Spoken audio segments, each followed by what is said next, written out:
Park as the Red Sox try to salvage the last game of this three-game series between the Mariners and the Red Sox.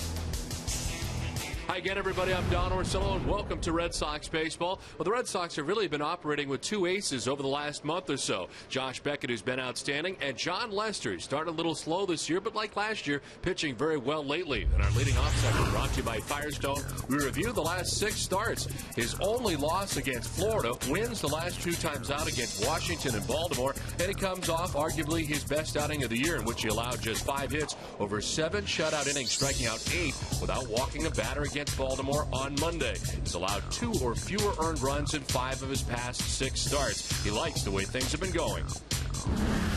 You know, I've been able the past couple starts or the past probably month to not worry about the outcome and just go back and reflect on how I pitched and the process and how I pitched, and I've been pretty happy with that. So, you know, as long as I keep that process and keep that mental edge of going out there and committing to that, then you know, I'm happy with how I pitch, and you know, I've been able to do that for a good while now.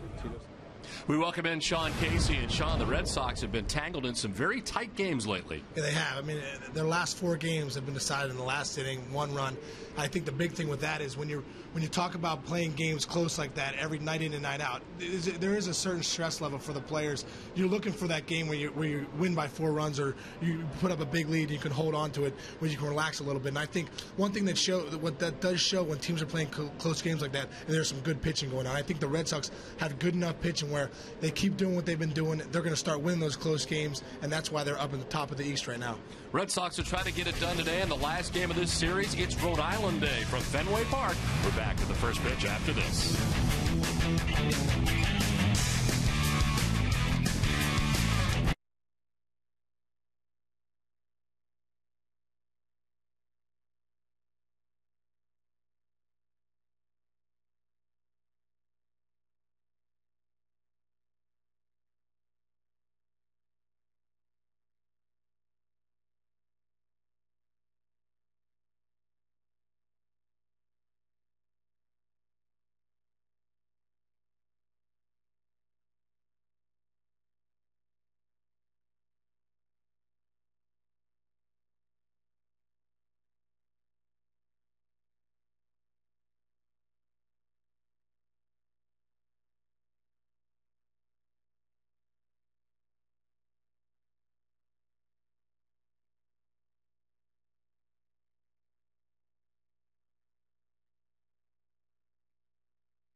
On this Rhode Island Day, the Red Sox and the Seattle Mariners wrapping up this 3-game series in very comfortable conditions here on a beautiful day in Boston. As John Lester ready to work to Ichiro Suzuki. And the first pitch of this one is strike 1 over the outside corner. We're underway. John Lester, 7-6 coming into today's outing, a 4.35 ERA. 114 strikeouts, most among lefties in the American League, as Lester misses for ball 1, 1-1. Last start, a win against the Orioles, a 7-inning effort. He was able to shut him down.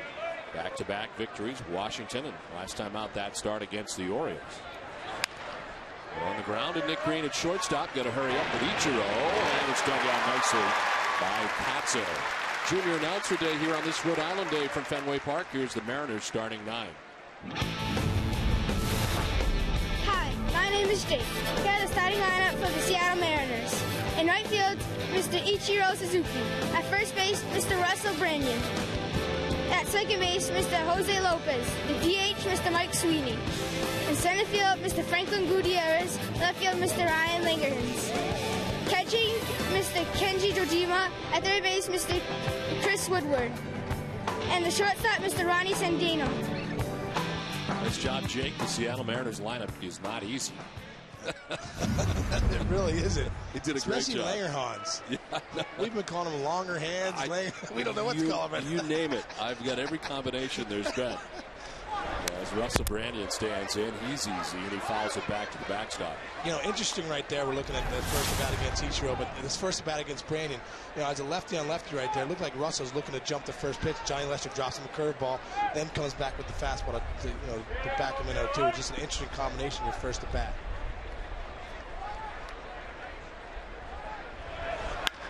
This one ripped back where it came from and into center field. Lester had to duck as Branyan rifles it into center. A one-out single. Let's check out the Red Sox defensively. Brought to you by Bigelow Tea. Jason Bay in left. Jacoby Ellsbury in center. J.D. Drew in right. Kevin Youkilis at third base with Nick Green at short. Dustin Pedroia at second base. Mark Kotze at first. And Jason Veritek does the catching for John Lester. Red Sox creeping up defensively. They're now 6th in the American League. C.B. Bucknor has the play today for the umpires. Mike Everett at first base, Brian Gorman at second base, and Jerry Davis, the crew chief, is at third. 1 out, 1 on, and a pop-up left side. As from third, Youkilis handles out number 2.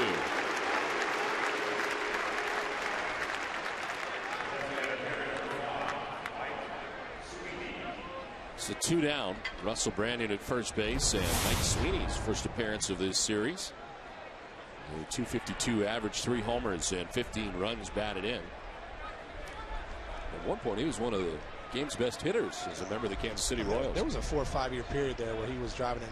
He was one of the best run producers in baseball, driving in 120 runs a year, 130 runs a year. You know, beating guys over the years. You see great players, great people. This Mike Sweeney is the greatest person I've ever met in the game of baseball. Wow. For real. And I mean that's that. Quite a statement. I mean that genuinely. And if you met any teammate or anybody that's ever played with this guy, they would say the same thing. And talking to Ken Griffey Jr. today during batting practice, said, you know, Mike Sweeney is by far one of the greatest human beings he's ever played with. And everyone, you know, you ever talk to talks about this guy. But not only is he a great human being, this guy can flat out hit. And he had for those years there when you were talking about Don, where he was one of the best players in the game. Flip to second for the force out. That concludes the top of the first inning. A good first for Lester. Red Sox coming up.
Coming up on Junior Announcer Day. Here's the Red Sox starting 9. Hi, my name is Megan. Here are the starting lineups for the Boston Red Sox. In right field, Mr. J.D. Drew at second base, Mr. Dustin Pedroia at third base, Mr. Kevin Youkilis. The DH, Mr. David Ortiz. In left field, Mr. Jason Bay. In center field, Mr. Jacoby Ellsbury. At first base, Mr. Mark Kotze. Catching, Mr. Jason Veritek. And at shortstop, Mr. Nick Green. Great job, Megan, as the Red Sox come to bat here in the bottom of the first inning. The Mariners did not score in the top of the first. J.D. Drew takes a ball high and inside, even the count at 1-1. Brandon Morrow on the mound today for the Seattle Mariners. Red Sox have seen him in the past as a reliever. He's 0-3 on the year, the 5.14 earned run average. As he takes strike over the inside corner, 1-2. Last time out against the Yankees, as part of this road trip, 4 2/3, giving up 1 earned run, 3 runs overall. Guy who throws very hard. And gets that one by J.D. Drew to strike him out, 95 miles per hour. There's 1 away. I think this is what Brandon Morrow is going to have to rely on. That fastball that rides up with 2 strikes, get guys to chase it. Because that's what J.D. Drew looks for. As a hitter, when you get 2 strikes on you, you start looking for that fastball. And sometimes that one up, you're not sure if it's a strike or a ball, and you swing at it. And some guys will say, how'd you swing it up? Well, it looked like it was there. When a guy's throwing that hard, you don't have a lot of time to. That's what I mean. It's just a reaction thing, Don. It's a reaction thing. You're 1-2. You're in the hole. Maybe you're a little bit more defensive. You're expanding your zone a little bit. And when you get a pitch up like that with a guy like Brandon Morrow who has an explosive fastball, it looks good. This is explosive to deep left field for Pedroia and gone. Home run number 3 of the year for Pedroia. Red Sox lead it 1-0. That's very fitting for Petey, huh? Going to the All-Star game today, announced as a starter. Gets his 3rd home run of the season with an absolute rocket over the monster out there to left.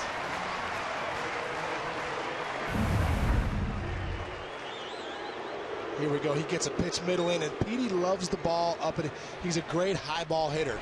He gets that ball middle in, early in the count, and drives it. He's looking for that pitch. Hard fastball, gets it up and in, and drives it out of the park. Exactly what he's supposed to do with it. In his first at bat of 2009 here at Fenway Park on opening day, homer. This is his 3rd home run of the year. And it has the Red Sox on top 1-0 as Youkilis rolls it over foul.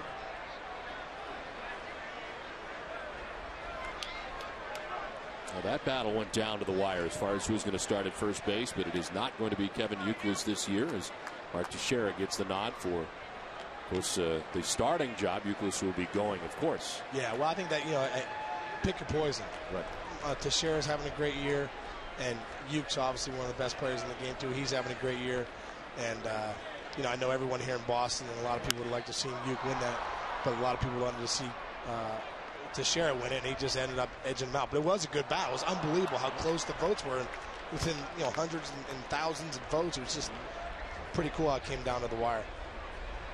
Well, there's 0-2 here to Youkilis with 1 out. Base is empty. Red Sox on top 1-0.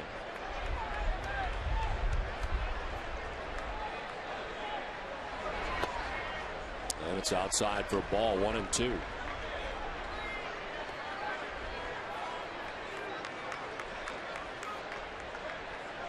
The Mariners have got very good pitching in this series and very good pitching on their road trip. There's a check swing grounded back to Morrow. Flips to first to retired Youkilis. Frustrating end to that at bat. There's 2 down. Here comes Big Papi.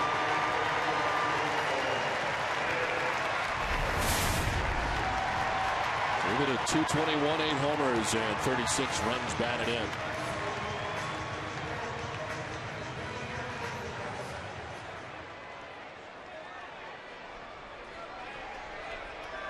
It's safely in 9 of his last 12 games as he stands in and takes strike 1.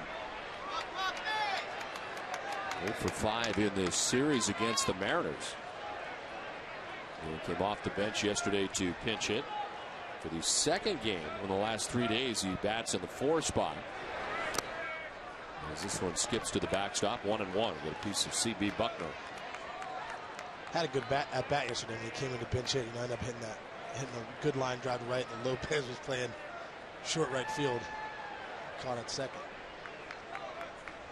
A frustrating couple of days for Terry Francona and the Red Sox, as you noted off the top as part of our open. There's been some tight games. Red Sox have been on the wrong end the last couple of days. Yeah, they really have been. And today, Petey getting on the board early from Johnny Lester getting a good first inning. It's a good sign. Ortiz, Jackson to deep right, Ichiro back. It'll fly out of here. Big Poppy with his 9th home run of the year. Red Sox lead it 2-0.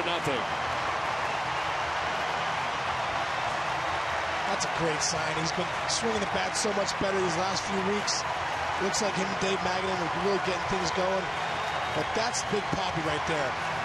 Driving the baseball way out of the park. And when you're seeing that, when you're not seeing balls just getting over, you know he's starting to figure out that balance and good position. But look at this right here. I mean, he just gets good extension on it. The one-hand follow-through. Pedroia and the boys love it. Johnny Lester in the corner, I know he loves it.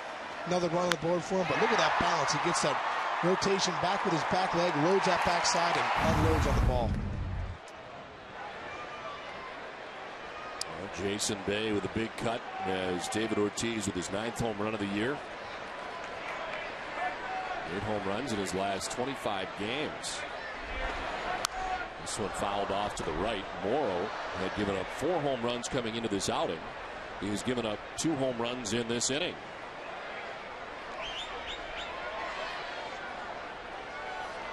Jason Bay down 0-2. He has scuffled lately. A rocket to left on a line, in for a base hit. And a fast start today for the Red Sox. You look at a guy like Brandon Morrow, and you look at a guy like Brad Penny yesterday. We talk about Brad Penny, and Morrow here hangs one over the plate again. But you look at it. Brad Penny's got a great explosive fastball too, but we were talking yesterday, why is he having success? Because location, he's spotting his fastball. You can't, in the big leagues, you can't just have a good fastball because these guys hunt fastballs. That's what big league hitters do. That's why they're here. So a young guy like Brandon Morrow, his big adjustment's going to be, okay, you got a great arm, but you got to learn to really spot your fastball and put it where you want it. 2 down, Jason Bay at first, and Jacoby Ellsbury stands in. Ellsbury batting out of the 6th spot. Over 300 at 302. 4 homers, 26 runs batted in.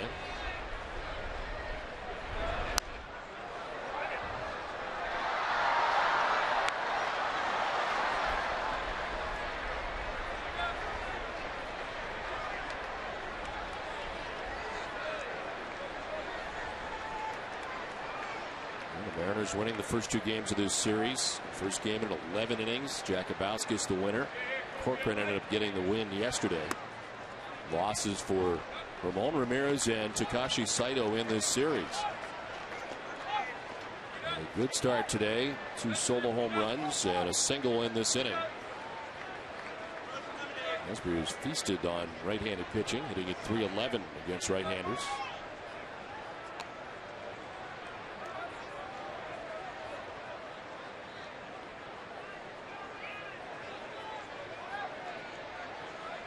Starters have been continuing to do a good job. Red Sox starters are 3-1 with a 2.65 ERA over the last 8 games.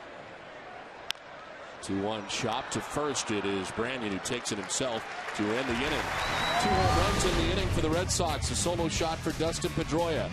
A solo shot for David Ortiz, and it's 2-0 Boston.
Brought to you by Southwest Airlines, Sylvania, Sullivan Tire, Olympia Sports, the official sporting goods retailer of the New England Sports Network, and by Toyota's official website for deals via Toyota.com. Second inning back at Fenway Park on this Rhode Island day, as Franklin Gutierrez, Ryan Langerhans, and Kenji Jojima to bat in the second. John Lester's got a 2-0 lead in which to work with now. As it's rolled foul outside of third, it's 0-2.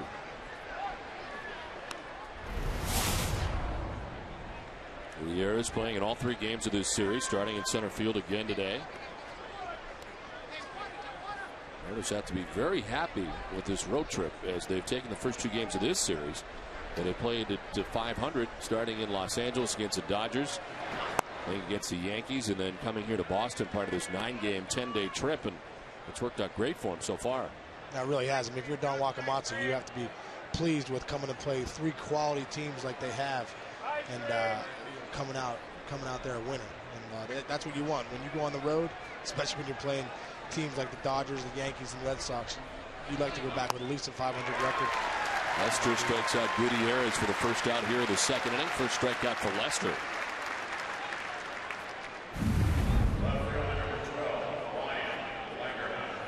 That's where when he is at his best, Johnny Lester, throwing that 4-seamer in, that cutter inside on righties, and really making that pitch his living.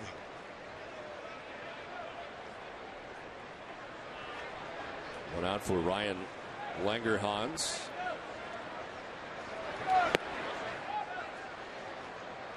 The Mariners hanging around in the American League West. They find themselves 2.5 games back in the AL West, behind the Angels and Rangers, who are tied atop the West.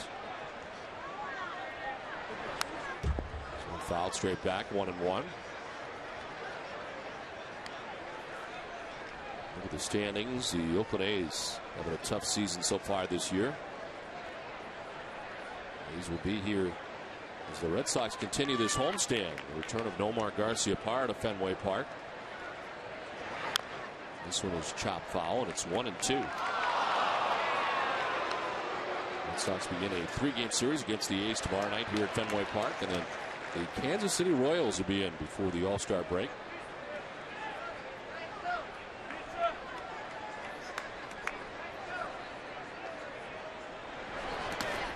In the dirt outside, and it's 2-2 to Langerhans.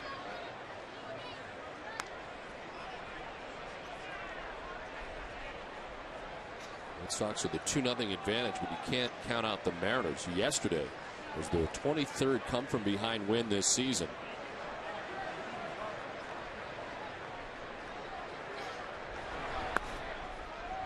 Well, 3 full count to Langerhans.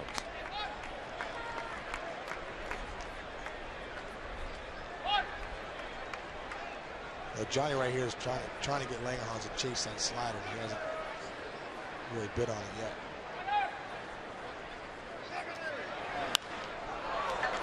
To center and a base hit. Nick Green tried to time the leap, but it's up over his head. And a 1-out single, the second hit of the day for the Mariners. It's a good at bat by Langerhans. He waited, finally got the fastball again, 3-2, stays inside it, lines to left center. Didn't really bite on the slider that Johnny was throwing him. 1-2, 2-2, got to 3-2 and got the fastball he was looking for, and didn't miss it. So 1 out, runner at first. Here's Kenji Jojima. Mariners catchers caught 2 out of 3 games in this series. Rob Johnson caught the first one. Jojima lines it into left field, a base hit. Langerhans takes second base, and it's back-to-back hits for the Mariners here in the second.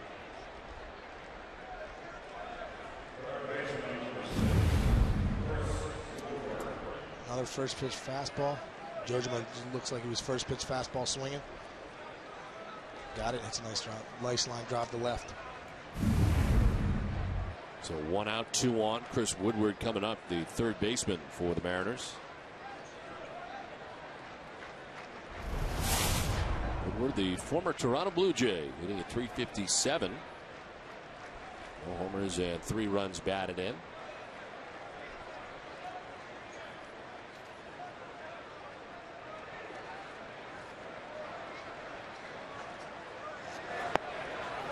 Ball one from Lester.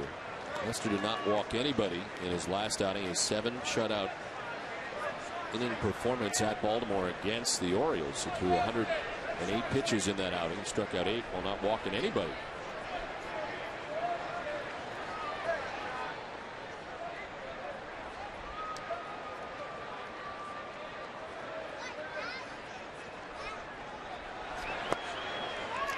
Strike one, and it's 1-1 now to Woodward. In his career against the Mariners, Lester is 1-1 with a 5.48 ERA. This year he's 0-1, giving up 5 earned runs in 5 2/3. This one sliced foul, and it's 1-2. That start was at Seattle back on May 15th. And of course, that was one of the areas you could really point to that was kind of the turnaround, the bottom, if you will, for John Lester. He was very frustrated after that outing. He tried to start a double play himself, did not get it done. It turned out to be a big inning for the Mariners, and he got the loss in that game and chased from the game after 5 2/3 after that game. Certainly expressed a lot of frustration and has been very good since. As Woodward goes around, Lester picks up his 2nd strikeout, and there's 2 down. This is a nasty pitch right here. A little cutter inside. Things just running. Woody can't hold up. And, you're talking about that start where he really got things going. I think that's what it takes sometimes, Don. It takes sometimes where you're getting beat up and you know what? You're sick and tired of it. You're sick and tired of it, and you start making adjustments, and it becomes a mental thing. You go out there and say, you know what? I'm going to go out there and I'm going to start throwing strikes. I'm going to attack hitters, do what I've done my whole career. And that's what he started to do, getting back to attacking hitters, going right at guys, and shortening up his stride a little bit on the mound, making some adjustments with Johnny Farrell. And now you're starting to see the John Lester we saw last year that really carried this team for a lot of the year. And like last year, kind of a slow start to the season, and then you look at it, and the no-hitter kind of turned him around at that point, and he was outstanding the rest of the way. This one is fouled off to the right, now to play. Well, the All-Star selections are in, and here's how it breaks down. The 6 Red Sox are going to the All-Star game. The fan vote, Ban Pedroia will start. The player vote, Papelbon and Beckett. And the manager vote, Kevin Youkiel is going, and Tim Wakefield. And as we move to the 3rd inning, we'll be getting his live reaction here from Fenway Park as Tim Wakefield is an All-Star for the first time in his Major League career. We're hoping it would work out that way, and great news today. What a great story. I mean, I know I'm fired up. I know everybody's fired up, especially Red Sox Nation. But, all the people that have followed baseball all these years to follow Tim Wakefield and what a great career he's had, to finally, get his due this year with 10 wins and really being a mainstay for the Red Sox. What a great day it is for the Red Sox and Tim Wakefield going to the All-Star game. And the Red Sox, of course, well represented. 6 guys going. 2 down, 2 on. Cedeno down 0-2. Struck him out. Strikes out the side. Inning and a half done from Fenway. 2-0 Boston.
Sox on top of the Mariners, and it is our pleasure to have along with us live from the Red Sox dugout, newest All-Star Tim Wakefield. Congratulations. Thanks, guys. I appreciate it. Had to be a thrill to get that news today. I know it's something that you've been asked about a lot lately, certainly to say the least. Yeah, it's an awesome feeling. You know, Tito got me pretty good. He had all the other guys in his office, and I got called in, and they all had their all-star packs, and they were getting ready to leave the office, and I'm like, uh-oh, what's going on here? He got me pretty good, but he finally told me, and all the guys, you know, high-fived, gave hugs, and it's a very exciting day for me. It's been a long time, and I'm very blessed to be able to be as healthy as I have been this year and being on such a great team that I'm on right now. You think about all the years that have gone by, and I know that the other night, that start, I know you probably won't admit to it, but you had to be thinking about it a little bit going into that start. A little bit, and I was hoping that one start didn't dictate whether I made the All-Star team or not. But you know, you did feel a little bit of pressure trying to perform, but you're also under a lot of pressure trying to win games right now. So, thanks, dude. Very nice. Oh man. It's a big man to come hug you. Yes, it is. Wake, I'll tell you what. I'm so fired up to go to the All-Star game, first off. Me too. I'm just like Poppy. If I was down there, brother, I'd give you a big hug. I appreciate that, Case. But last year, you know, Poppy went, and he brought home back a bunch of shirts and hats and spent a lot of money for the guys in the clubhouse. What are you going to bring back for those guys? You know, when you go to the All-Star game, you got to start bringing back some memorabilia for the boys. What are you going to bring back? I don't know. You have any advice for me? Hats and shirts. And send it. I'll give you my address in Pittsburgh. You can send me a couple. Okay. I'll bring back as much stuff as I can, that's for sure. Oh, I know you will. Well, I know a lot of guys go to the All-Star game, and it's kind of a whirlwind. It's tough to remember it all. I know you're going to take it all in, though.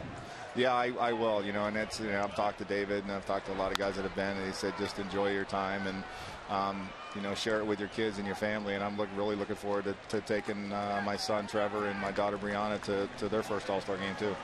Well, tell us what it's been like for you this year. I mean, you get 10 victories. It's been going very well. It has been, you know, and I pitched well, and I pitched well enough. Being on the right end and pitching on the right days, I like to say, because the offense has been such a tremendous asset to us winning ball games this year. And I've been on those, you know, those games where they've scored me 6 or 7, and it's made my job a lot easier. And just trying to maintain a steady stream of giving the team innings pitched and doing the right things on the field to try to get a win. Well, thanks for letting us share this with you, and thanks for being with us. Congratulations. Thanks for having me, guys. Wake. I appreciate it. Thanks, Wake. Tim Wakefield, an All-Star. He'll be going with 5 other teammates to the All-Star game. And as Jason Varitek stands in with 1 out, I know you're as happy as anybody. It's just so awesome, man. You know, I got to become pretty good buddies with Wake last year. He was kind of my road guy. We'd go have dinner and stuff together, and I got to really know him. And just a great guy. What a great teammate and a great asset for the Boston Red Sox. Jason Varitek has been swinging a hot bat lately. He's got a 1-out single. Brandon Morrow here in the 2nd inning.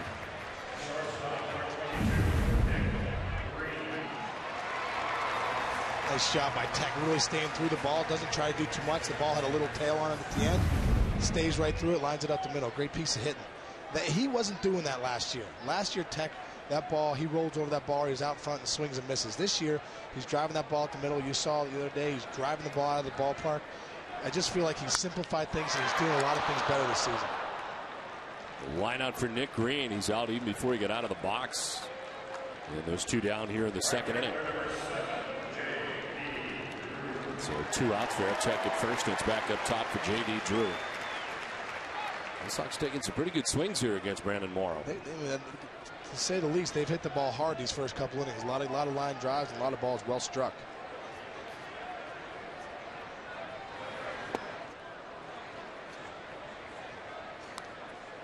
Is this a similar situation on the other side? The Mariners were trying to, as you said, hunt for the fastball against Penny. Is that what the Red Sox trying to do here with Morrow? No doubt about it. They want Morrow to throw that fastball. They know that's his best pitch, and they're going to make their money today, the Red Sox, by hunting that fastball. And that's why I was saying before, that makes it even more important for when a guy has a good fastball. It makes it that much more important that he can locate it. Because if he can't locate it and you go up against a team like the Red Sox, they're going to hit the ball hard. They're going to square up a fastball that's not located. And they're hunting it today, there's no doubt.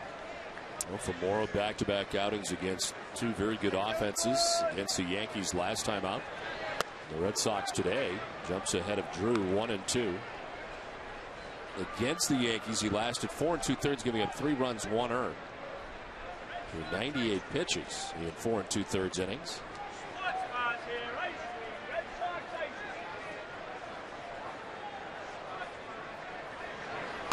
One two is up top at 97, and it's 2-2. I think that's the one thing we remember about Morrow was he was part of that hard-throwing bullpen the Mariners have had the last couple of years. He'd come in and he said, boy, this guy's got maybe closer stuff as far as the fastball goes. Yeah, he was. And he closed a little bit for him last year. I think he was setting up for him in 07, had set a club record for holds. And, I remember facing him when I was in Detroit a little bit last year. I mean, he has that explosive electric fastball. Those guys, it's just everything's nice and easy, and then bam, it comes flying out of his arm. So, but he is definitely a guy where you can, when you start seeing that fastball time and time again, you can start getting locked in on him. Swing and a miss. Drew cannot lock in as he strikes out for the second time against Morrow. Drew played 2 from Fenway. It's 2-0 Red Sox.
For the upcoming Athletics and Royals series, if you're looking for a new way to entertain friends and family, check out the Boston Red Sox premium lineup.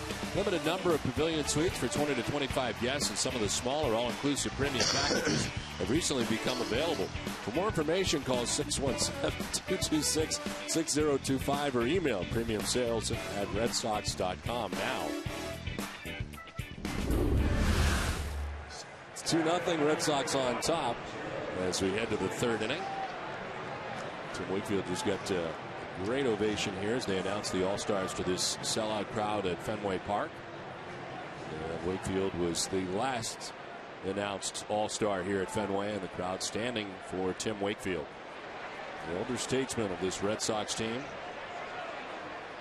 As we head along to the 3rd inning, it's the top of the Mariners order, Ichiro, to lead it off. And he takes strike 1.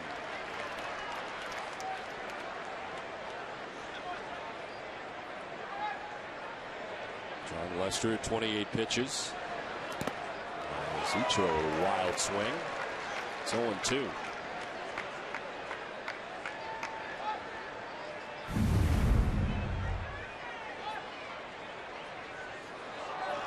Nice little slider right there. When you see Ichiro take swings like that, you know you got good stuff. And that's why Johnny Lester has a lot of strikeouts, because he has pitches that make people look bad. When you see a guy with a high strikeout total, usually he's got some pretty nasty stuff. Elevate they do, but Ichiro gets a piece. The key matchup is brought to you by Honda. And Ichiro against Lester, 333 hitter, 5 for 15 with a couple of home runs.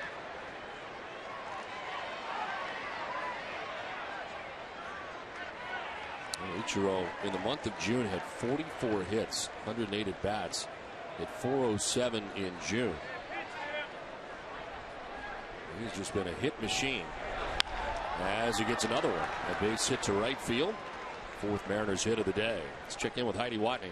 Don, Mike Lowell told me he feels 100% better after getting a Symbis injection in his hip and having about 15 cc's of fluid drained from the hip. He told me he's ready to get back to baseball, and his manager says he's just about to. He may start tomorrow hitting off the tee, getting back into some baseball activities, but I think he feels pretty excited about how he's going. That manager interview is brought to you by Bigelow Tea, Terry Francona's green tea of choice. Don? All right, Heidi, thank you very much. Certainly good news, and the Red Sox hoping that everything goes great for Mike Lowell. In fact, he said the other day he felt great right after the shot, but certainly precautionary reasons that the Red Sox put him on the DL. Yeah, talking to Mikey Lowell, talking to him again today, he feels great. I mean, he feels great. He feels like they got some fluid out of the hip. He's just moving around a little bit better, and I think it was encouraging too mentally to know, hey, you didn't re-injure anything. You just got something going on there. We're going to take care of it. We're going to give you a couple days to get right, and when we get you back, we're going to get you back 100% healthy and ready to go. Chopped at first. It is Kotze to second for one. Back to first, double play. Not an easy play. Nicely done by Kotze to get it started. He ranged to his right. And there's two down here in the third inning. Nice play by Kotze. That's why you got a center fielder playing first base, because he has that kind of range. That's a nice play right there. That's a tough play. I mean, he comes off the base here. That's an athletic move. Kotze then makes the throw on the run. Nick Green finishes it off. Johnny Lester, obviously right there. His job is get over to the base and find the base, which he almost doesn't do, but he does find it. But that's a great play right there by Kotze. And sometimes as a first baseman, when you're coming off the base, you want to try and get off as far as you can to cover that hole. And that's what Kotze did so well. He gets off, he gets a good read, but he's such a good athlete that he gets into the hole there. I mean, he really went a far way to get that ball. Well, one of the reasons the Red Sox brought Kotze back is really his versatility. We knew about him as an outfielder, but I don't think the Red Sox plan on him playing so much first base. Yeah, and that's been a big plus for them, be able to put him over there first, especially with Mikey. I think they knew they need to give Mikey Lowell a couple days off, maybe a DL here, and put Yuki over there at first. At third, you're not losing anything by putting Kotze over there at first because he's such a good athlete. Here's the play again. So he ranges off first, but look how far he goes to get this ball. And then he makes the throw on the run. And I tell you what, the biggest adjustment is this guy's played center field his whole career. So to come into the infield and have to change your arming on the throw, when you're an outfielder, you have that long arm where you're trying to hit the cutoff man and throw guys out at bases. When you're in the infield, it's a shorter throw, especially when you make that play right there to Don, when it's a 20-foot throw. Kotze goes to get it, he's on the run, makes a 20-foot throw to Nick Green. That's not an easy play. So for him to make it look so easy, this guy's been a center fielder his whole career. Well, Jose Lopez takes a strike. And in his second look at John Lester, he popped out third baseman first time up.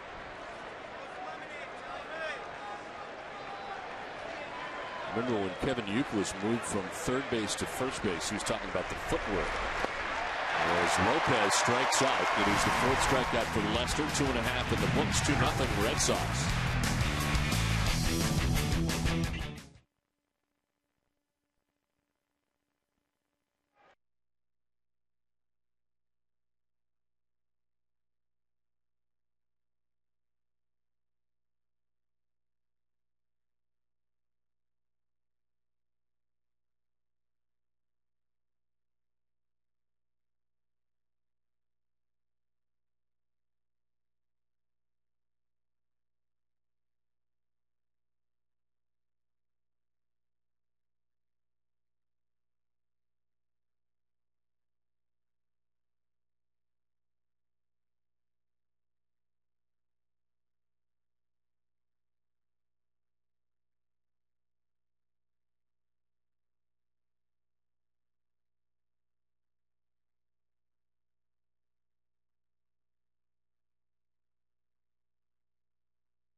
Vacation, we're running an 8-hour marathon of the best Red Sox games from the first half of the 2009 season, and we want you to pick the games.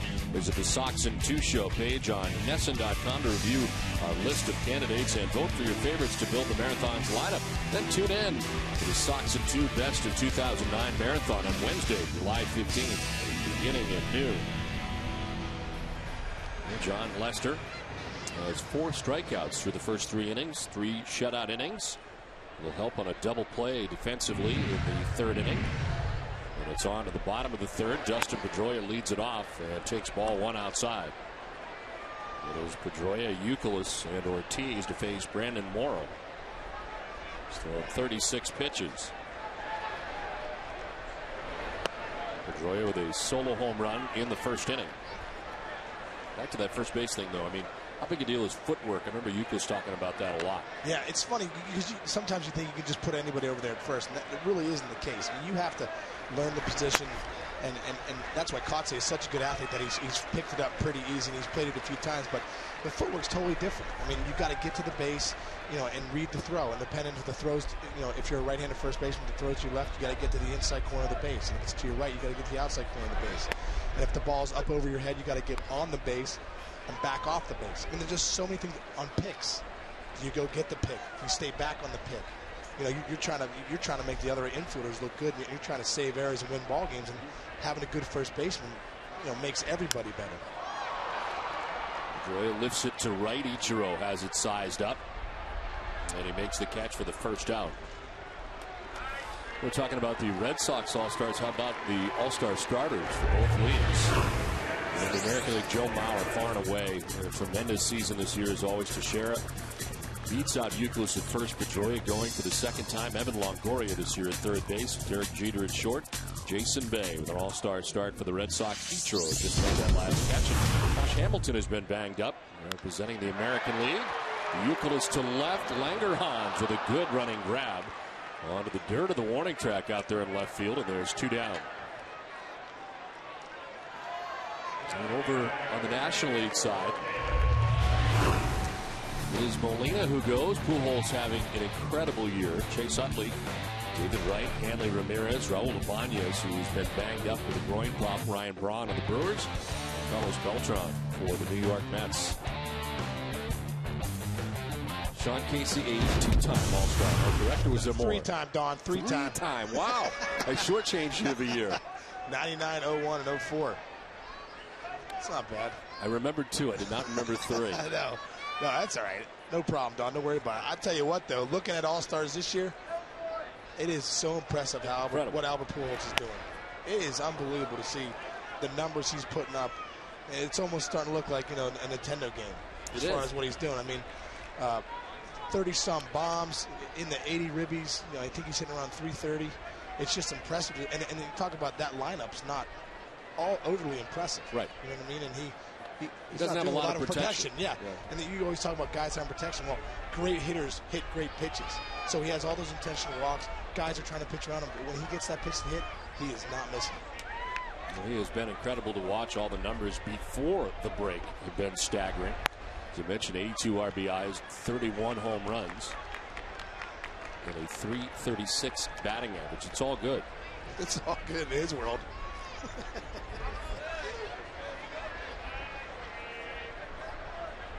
The 2-1 to David Ortiz is popped up. They had the shift on. It's the second baseman Lopez in short right. And Brandon Morrow enjoys his first 1-2-3 inning of his outing. He played 3 from Fenway, 2-0 Red Sox.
Back at Fenway Park, where the Red Sox have a 2-0 advantage, top half of the 4th inning.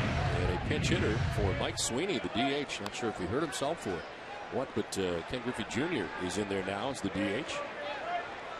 You know, Mike battles a bad back here and there. You wonder maybe if it tightened up or something. I don't want to totally guess at what it is, but something had to have happened for Griff to be in there. Griffey opposite field, deep, far, and high off the wall. As Griffey will stop with a long single. And is aboard to begin things here in the top half of the 4th inning. That's tough to do. Come off the bench right away. You got Johnny Lester's a tough lefty. And get in there and you line one off the green monster. Nice piece of hitting by Griff right there. But I tell you what, when you're not in the game, you kind of shut down a little bit mentally, Don, especially when it's the 3rd inning, 4th inning, and they're telling you, hey, you're going to be hitting for Sweeney, you're going in the game. That switch all of a sudden turns on. You hit the panic mode. And, you know, I've never played with Griffin before, so he was probably upstairs, you know, maybe in his locker, had to fire his pants on or something to get ready to play. So it's not easy to come in there and just get in there and get ready to go. So before the game starts, when you know you're in the lineup, you got the switch going, you got your routine started, you're getting your wind sprints in, the game's about to start, the national anthem. When you're not playing, you shut down. You really do. So to gear it up like that in the 4th is different than when you know you're coming up in the 8th or 9th and you're going to pinch hit in a situation where guys coming in from the pen. So what Griff did right there is a tough thing to do, and that was a nice piece of hitting. There's a line drive into left field for Franklin Gutierrez. Griffey will take second base. And it's 1st and 2nd all of a sudden with nobody out. As Lester's not yet had a 1-2-3 inning. As the Mariners have had base runners in every inning so far, and 2 on with nobody out. You get the impression that Ken Griffey Jr. will play beyond this year, or no? I think he's definitely going to think about it. I mean, I think if the right offer came about and it was the right situation, I think he likes being back here in Seattle. And, you know, maybe that's the right situation. I know Jack Zrinzik talking to him today. He's glad Griff's there, and a lot of people are glad he's there. I think with the right situation, that he would do it. And he talks about the last few weeks here, Melissa, his wife, and his kids have all traveled with him on road trips, and I know that makes it easier for him too. So I think with the right situation, he will play again next year. Well, he had to wonder at the end of last year. Of course, the White Sox, the team he was with last year, ended up being bounced from the playoffs by Tampa Bay. And I remember thinking as he ended up striking out in his last at bat last year, if that would be it for Ken Griffey Jr. But turns out it's not. He goes back home to Seattle, which, as you mentioned, was important for him. So fouled off to the left to go back to where it all kind of started. This is, like I said, years ago, having a few conversations with him. I remember him saying, you know, in case I'd like to finish my career, go back to Seattle, DH or do whatever for a couple years and kind of finish it off. And I think this is a great way to end one of the greatest careers ever in the history of the game of baseball, to have Ken Griffey Jr. back with the Seattle Mariners, you know, wearing number 24. So it's a great story. This one blew back a third and falling foul, barely.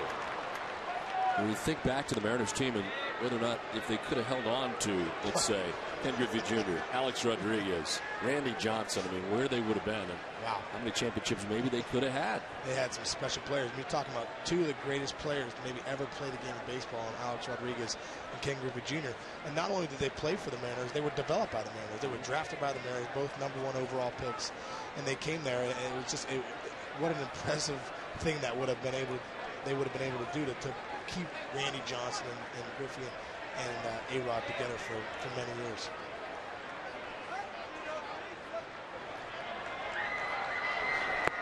Edgar Hines takes a ball, and it's 2-2.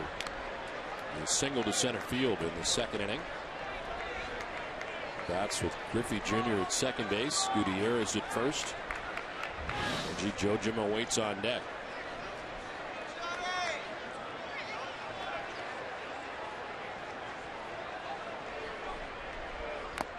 Foul tip held onto by Baritek, strike 3. 5 strikeouts for Lester. Anytime Lester's got any kind of trouble, he's been able to reach back and get that strikeout, and he does it again. Yeah, I was saying there's the difference right there. He reaches back, strikes him out here. He's given up a couple 0-2 hits today.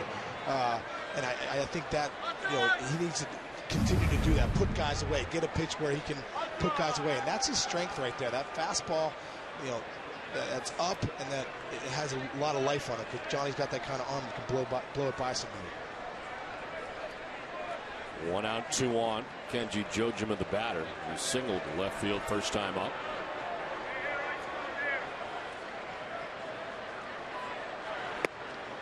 take strike one. I know strike one is important for all pitchers. With John Lester, it's something that they've really concentrated on over the last couple of years, is strike one with Lester. Yeah, it really is, and I think that's a big thing for Johnny is getting strike one. And I know John Farrell preaches that. You know, the best pitch in baseball, strike one. You know, last year, Donnie Coxstein, who used to be with the club for the last few years, he was kind of a mental coach. This guy is off the charts. It was one of the coolest things for me to come to the Boston Red Sox and see a guy be in uniform, and the Red Sox believe that this is important. We got to work on the mental game. We got to talk about focus, and we got to talk about doing different things. But he worked with John Lester a lot and Josh Beck and a lot of the pitching staff. And between their starts, he'd go up to him and he'd go up during the game, and they would work on different focus drills of how to stay focused pitch by pitch. And you heard John Lester before the game saying, if I can just stay focused mentally and make sure that I'm going one game at a time and going pitch by pitch, not getting too ahead of myself. Well, that's what you hear from a veteran pitcher. Now, Johnny Lester's starting to have a few years in the big leagues, but I believe that Donnie Coxstein the last few years has helped John Lester's development, becoming the pitcher he has, with some of the things they work on. Hey, live in the moment, pitch by pitch. If you give up a hit, don't worry about it. Make a pitch, set up pitches. I just think Donnie Coxstein brought a lot to that club the last few years. This one is chopped to third. Euclid's going to try and start it, and they get nobody. Ball gets away. Pedroia had trouble keeping it in the glove and could not. And it ends up that they get nobody, and the bases are now loaded with one out.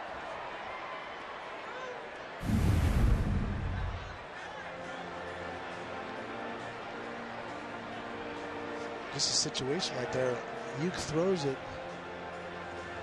Looks like Petey was just trying to stretch to get it and just didn't catch it. I mean, there's not really much to analyze right there. I mean, I think Petey was trying to get the two there. He wasn't trying to turn two. I think he was really just trying to get the one, and he just dropped the ball.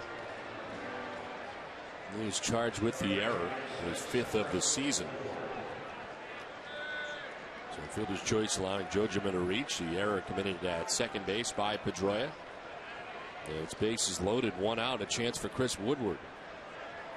Now, this is an area earlier in the season where Lester, things wouldn't go well after this. We'll see how he does this time with one out and the bases loaded.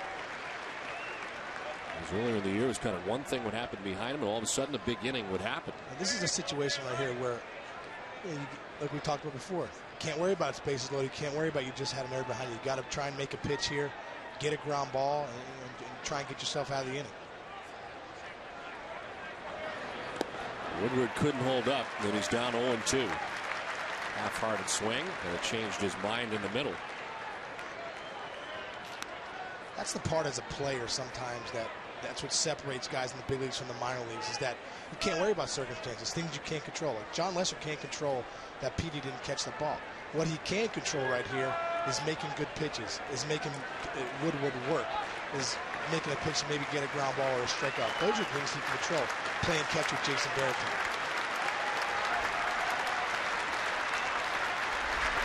Swing and a miss.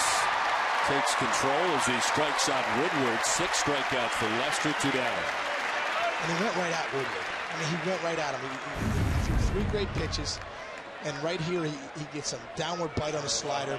0-2 pitch, nasty pitch down in, but that's what we're talking about the mental part of it. And he was saying before the game, I just need to stay mentally focused every inning, every pitch. And like you said, when you get a situation like this, you got to bear down and make pitches. 2 down for the number 9 man, shortstop for the Mariners, Ronnie Cedeno. Red Sox on top 2-0, but a great opportunity here for the Seattle Mariners. And it's fouled off to the right, not a play. We're talking about the mental aspect and kind of a mental coach along the way, as the Red Sox have had for some years now. I'm surprised more teams don't do that, because the mental part of it being such a huge part of this game. Yeah, and I think sometimes early on in my career, you're talking to a mental coach. What's wrong with you? When you put a guy in uniform like that, Donnie Cox in uniform, it's almost like, oh, you're talking to Donnie? Oh, cool. I'm going to talk to him when you're done. You know, it opens up that sense of, hey, man, this is part of the game. This is the separator. Let's not say that, you know, there is stress and there is anxiety in this game. There's no doubt about it. It's the entertainment industry. Every night you're here to perform. What better than to have a mental coach where you can talk about things you're thinking about? How do I get out of a certain situation? So I think all teams should have a guy like Donnie Cox than they had here for the last few years. Swing and a miss for Cedeno, and he's down 1-2. Baffled on that pitch.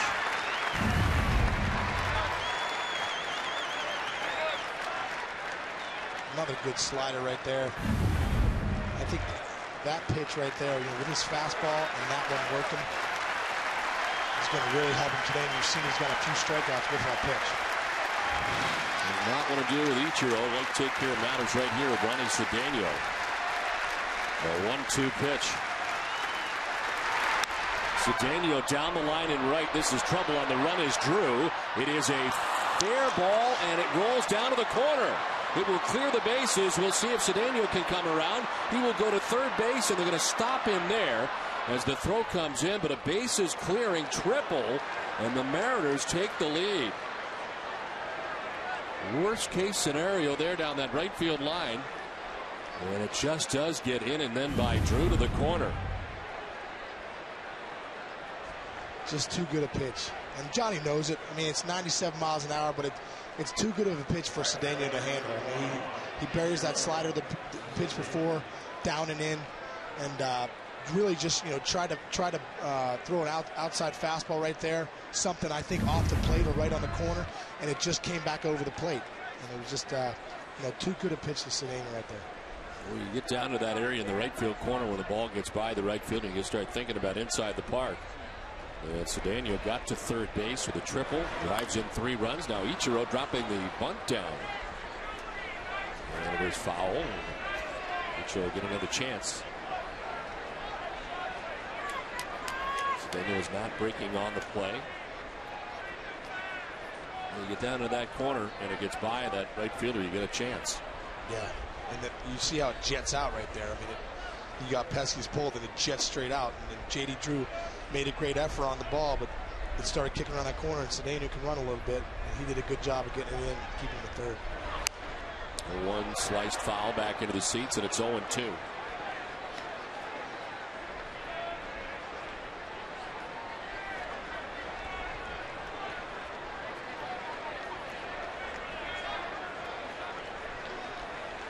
Mr. at 60 pitches with 2 outs here in the 4th inning.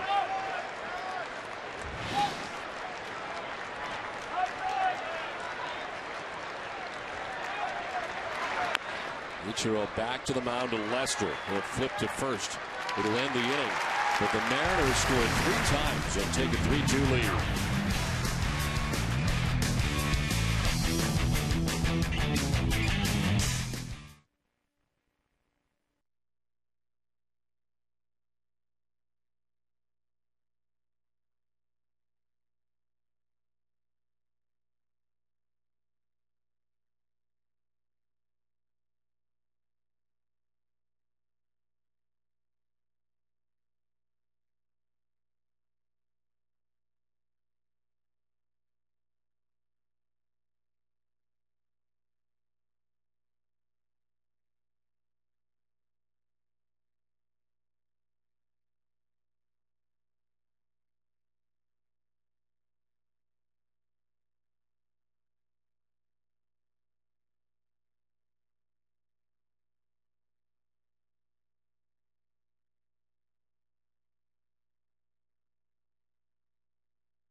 Special guest Clint Howard. Things get a little more crazy than usual as Clint and Matt Fish catch largemouth bass out of very small blow-up rafts to finish off the day with a game of wiffle ball. Catch the fishing and fun tonight at 8 on Charlie Moore Outdoors.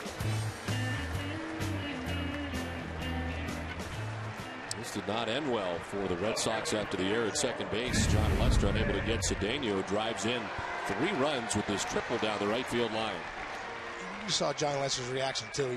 He's frustrated. This guy's a gamer, man, and you know when you make a bad pitch, especially when it's 1-2. He's made a couple pitches 0-2 that the guys have hit, but when it's 1-2 right there to the number 9 hitter, That's as a starter with Johnny's kind of stuff. That's when it's frustrating because you're one pitch away from getting out of that situation right there.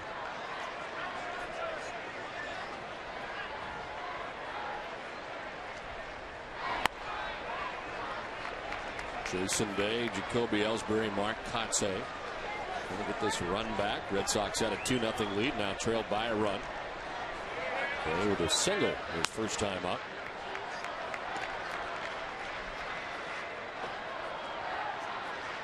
Brandon Morrow fresh off his first 1-2-3 inning of his outing. He's got Pedroia, Euclid, and Ortiz in the third. And he falls behind here, 3-1.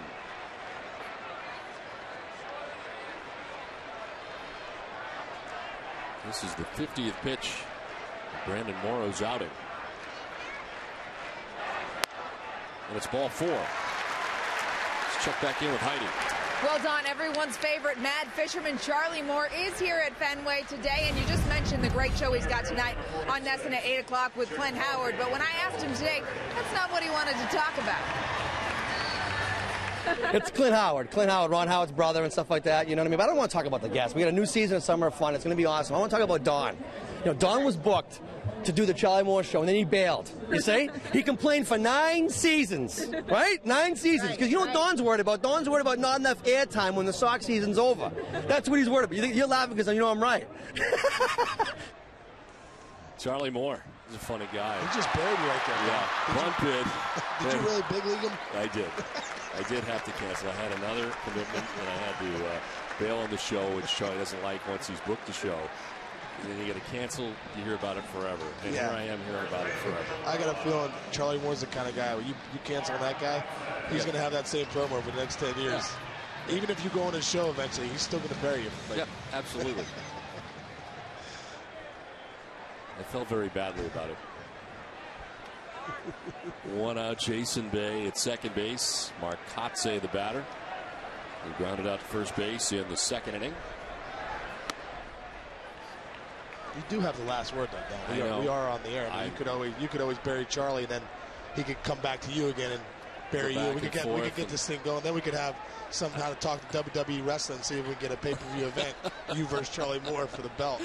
I'd rather not. I really rather avoid it altogether. Charlie's a good guy. There you go. See? It helps to be nice to people. You know what? It does. Treat people the way you want to be treated. Jason Varitek waits on deck. 1 out. Jason Bay at second base.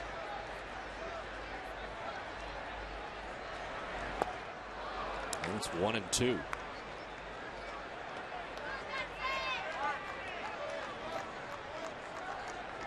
You're right about Moore. It does not look like he's putting a lot of effort into his pitches, but he's getting it up there from 95 to 97. It's just easy arm action.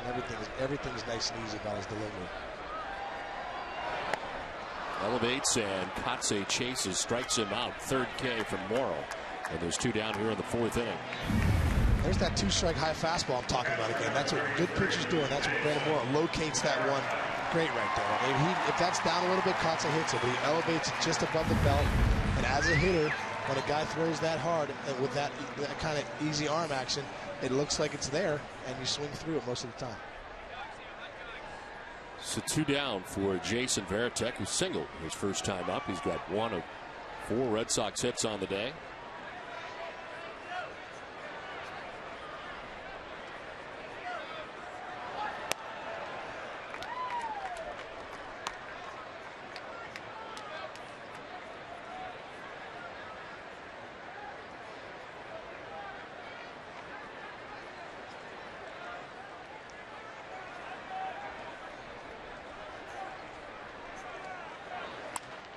It's jammed and pops it up short left field. Cedeno out.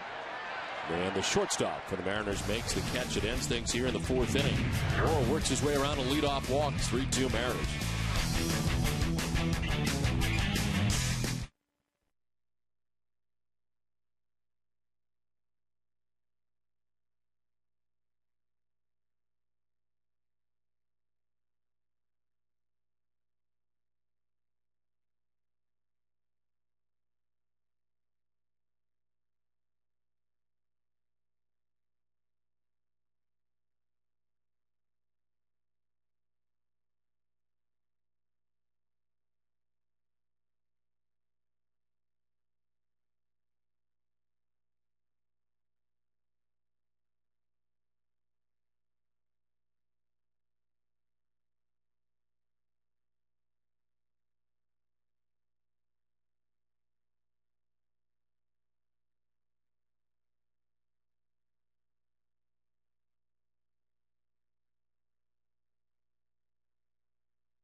Well, that's cool.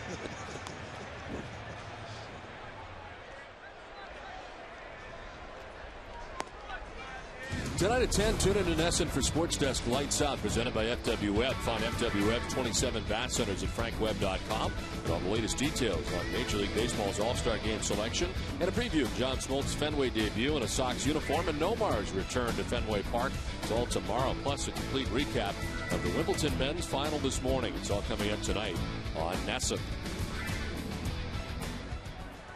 John Lester into the 5th inning, giving up 3 runs in the top half of the 4th. It's 3-2 Mariners.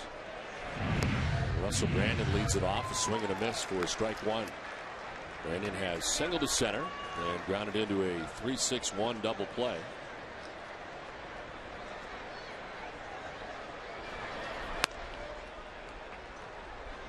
Ball and a strike to Russell Brandon. Jose Lopez and then Ken Griffey Jr. to bat here in the 5th inning. It must be time for a picnic in the park again.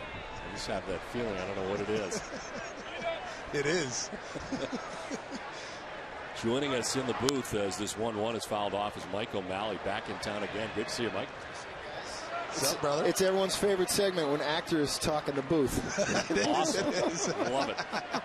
When we get away from the game and actors talk about their boring lives. What do you got going? Well, I'm doing some dinner theater down at the Cape. There's a swing and a miss. It briefly gets away from Varitek, and Brandon is his 7th strikeout for Lester. Check out the ceremonial first pitch. That's me. How about that? Well, you know what?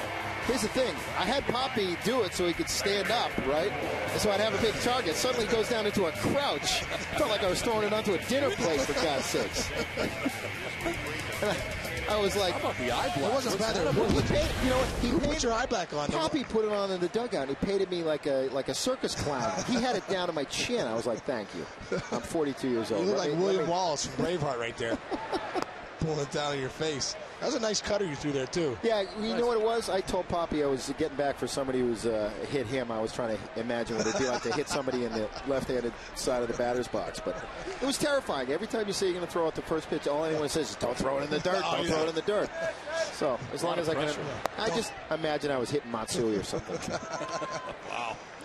It is true, though. He's the meanest Yankee, Matsui. Throwing those first pitches out are not easy. They think it is, and then you get out there. You know, you tell somebody, I'm throwing the first pitch out, then you get out there like, oh, buddy, I hope I don't bounce it, throw it over his head. Especially for a guy who got cut from the freshman team in high school. So, I mean, I didn't have a good arm then.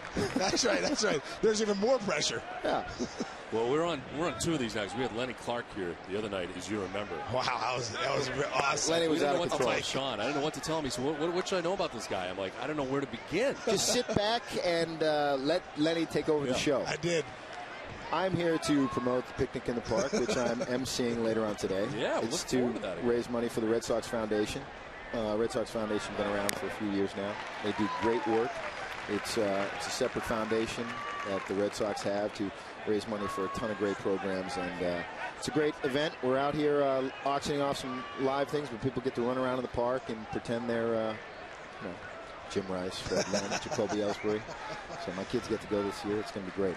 It's a pretty cool event. I mean, it seems like the players enjoy it, too. Yeah, players enjoy it, and, you know, I mean, what better place to picnic than on the outfield grass? Just make sure Dave Mellor doesn't see you tearing up the turf or anything like that, get upset with you. But it's been great to come back every year and do it. You're not the only celeb who's here today. Mark Walton I know. On first pitch. Yeah. Well, that's great. Number 1. Yeah. Wow. I gave him a little coaching. I was just like, he's throwing a Pedroia, so I just was like, focus a little bit. And he was like, hey, thanks a lot, buddy, for it. It's great. You're throwing out a first pitch. You got an Academy Award nominee out there throwing for you. I mean, the last thing I was nominated, I wasn't even nominated for Class Clown at Nashville Catholic Junior High. So it was really great when I found out Mark was going to be here, too. Major motion picture star and the guy from Nickelodeon Guts. It was awesome. I swear to God, it's true, Sean. Last time we had Michael O'Malley on, I asked him about 2 shows that I didn't know had been canceled. Apparently, it was not a good topic. Well, I have no idea. He's like, so how's yesterday going? I was like, I was canceled. So but it was a great show, though. Yeah, it was great. It was great. And Tom was asking me about My Own Worst Enemy, which is a spy show. I get to carry a gun and act like a spy, and obviously no one in America wanted to see me do that. So I did. I thought it was cool. So what are you doing now? Oh, I'm just hanging out with you guys. I'm looking for a job. All right, I'm hoping Sean makes some mistakes up here and I get asked back. To join Don. You can. But do I have to wear a pinstripe suit? No, you don't have to. It's optional. You don't have to. It's optional. Optional. I'm going to stop talking so people can get back to enjoying the game. Because as I was here last year, if you'll remember, it was the shortest booth visit ever because I started talking, somebody hit a double, and I said, I don't want to jinx these guys. You bailed. And then, I bailed. And then J.D. Drew threw someone out at home, and I got to go. So I'm leaving now. Good to see you guys. You out of here, Mike? All right, man. Thanks for stopping by. Right here, brother. He is the only guest that has done that on 2 occasions. Gets tired of our smack and then bips. It's gone. He must have been tired of our act, Don. Yes, had enough. Gets bored. People do. He had enough our tired act.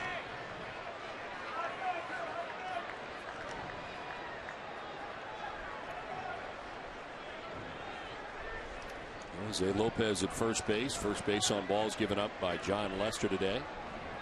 3-1 to Griffey is outside ball 4, and it's back-to-back walks. Very unusual. Lester didn't walk anybody in his last outing, and he's walked 2 here in this inning back-to-back. Another situation right here. Johnny Farrell's coming out just to say, it's give you a little breather. Sometimes pitching coaches aren't coming out to tell you do this or do that technique-wise. We're talking about the mental side of it again. It's calm down here. I'm out to give you a little breather. Let's get back to getting strike one, and let's give you a little break here. Give you a little break. The Boston Bruins Foundation raised money for their Jimmy Fund PMC bike team during 2 exciting events: the Sunset Harbor Cruise on July 22nd and the Manchester Harley-Davidson Motorcycle Rally Ride on July 26th. For more information on these events and more, visit bostonbruins.com. 2 on, 1 away. And Franklin Gutierrez was struck out and singled. Gets his 3rd look today at John Lester.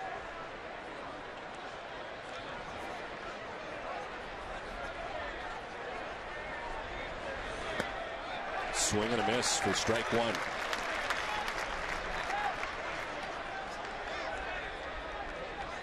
No breeze from left to right today on what has been just a picture-perfect afternoon from Fenway Park. This July 4th weekend, it is Rhode Island Day here today at Fenway.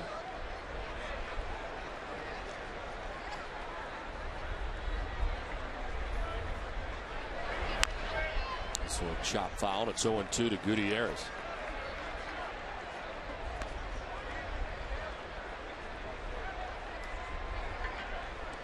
Sean, you'll be leaving us after today to go back to your Major League Baseball roots, where it all started for you in broadcasting. Heading back there for the next couple days, huh? Yeah, I'm heading to MLB Network for 3 days this next week, up to Secaucus, New Jersey. And, where it all started for me about 4 months ago.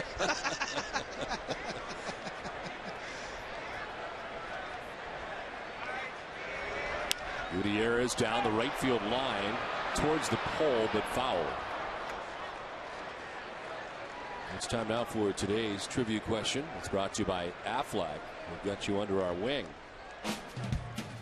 On this Rhode Island Day, before Rocco Baldelli, who was the last Rhode Island-born player to play for the Red Sox. The answer for you a little bit later.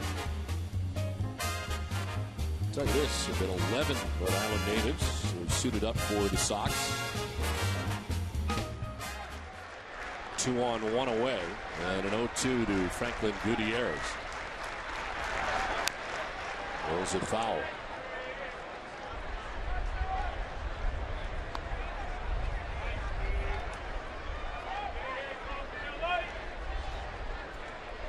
John Lester with 7 strikeouts, but back-to-back walks here. In the 5th inning, has not had a 1-2-3 inning.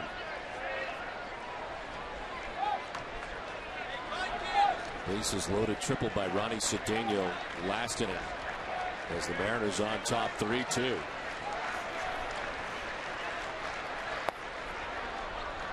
One and 2 to Gutierrez.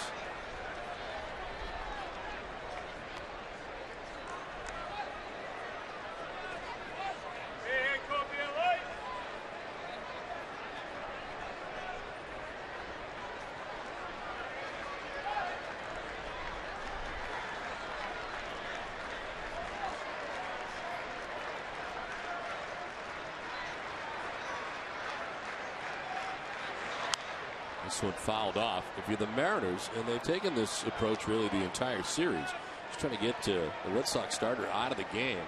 That's been no great thing to get to the Red Sox bullpen, although they were not terribly sharp yesterday, especially Takashi Saito hasn't worked out.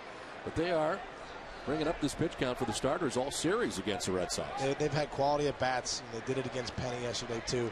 Just putting together quality at bats, and that's what good teams eventually do, is trying to get to the other team's bullpen. And I don't think the Red Sox bullpen is exactly the team you want to get into their bullpen. But the last few nights, it's proven to be a recipe for success for them, getting to Ramirez and Saito the last few nights. Nobody has been up in that bullpen yet today. Saito, who has usually been very sharp for the Red Sox, a tough outing yesterday, walking the bases loaded, and then a bloop back at first cost the Red Sox the game, as it turns out. Yeah, it just didn't seem like Saito could control his fastball yesterday. Just couldn't hit his spots. And some days you have days like that. Down and in, and Gutierrez apparently able to hold up. So full count now with one out.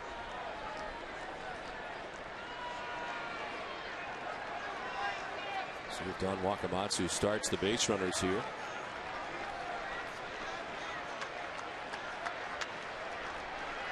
Red Sox outfield straight away on Gutierrez.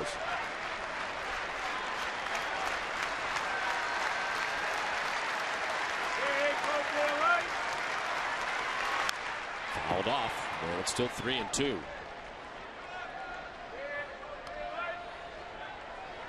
On Wakamatsu, Seattle Mariners, 4 games over 500, trying to go 5 games over 500 for the first time this year. With a win today, they are 2.5 games back to start the day. And the Angels and Rangers will be a tough go of it in the American League West. The Mariners better than I think most thought they would be. 3-2 chopped off the plate. Lester can do nothing with it as it drops, and it will stay fair. Bases loaded. Infield hit for Gutierrez. 2 things there. I don't know if he's going to have Gutierrez, first off, if he makes the play, because I think the ball was chopped high enough and Gutierrez runs well. And secondly, when you look up in the sun, when the ball gets in the sun like it did, I don't think he's going to make a play on Gutierrez anyhow, but ball gets in the sun like it is, you're not getting it. I mean, John Lester flat out just didn't see the ball. Ball gets in the sun, and even sometimes when you have glasses on and you're an outfielder and you're fighting the sun and you're doing everything you can, you pull your hat down, it gets in that sun, you just can't do anything with it. So I don't think Johnny Lester had him in the first place, but he wasn't going to have him when that ball got in the sun. So an infield hit, bases loaded. 1 out, and here is Ryan Langerhans. High fly ball, deep center field. Ellsbury going back onto the warning track, shading his eyes from the sun to make the catch, as tagging and easily scoring is Lopez. The 4th Mariners run, taking third base is Ken Griffey Jr. on the flyout. And Seattle takes a 4-2 lead. There is action for the first time in the Red Sox pen. Daniel Bard is first up. As Kenji Jojima is coming up. Hey, you're all over this analyst stuff. Been tremendous for a lot of reasons, but I'll tell you this, you were absolutely right about Mike Sweeney. They've announced here at the ballpark that Sweeney left with back spasms. So you were right on it. I figured that because I know the last last few years, talk about the years he dominated, those 4 or 5 years, he had those great years in Kansas City. Well, his back started acting up, having some back spasms, so I figured his back was acting up again and probably tightened up on him. That is why Ken Griffey Jr. batted for him in the 4th inning as Jojima fouls it off. Jojima has been on base twice, a single in the 2nd, reached on a fielder's choice in the 4th, was a big play as Pedroia committed an error at second base and would lead to 3 runs in that inning for the Mariners.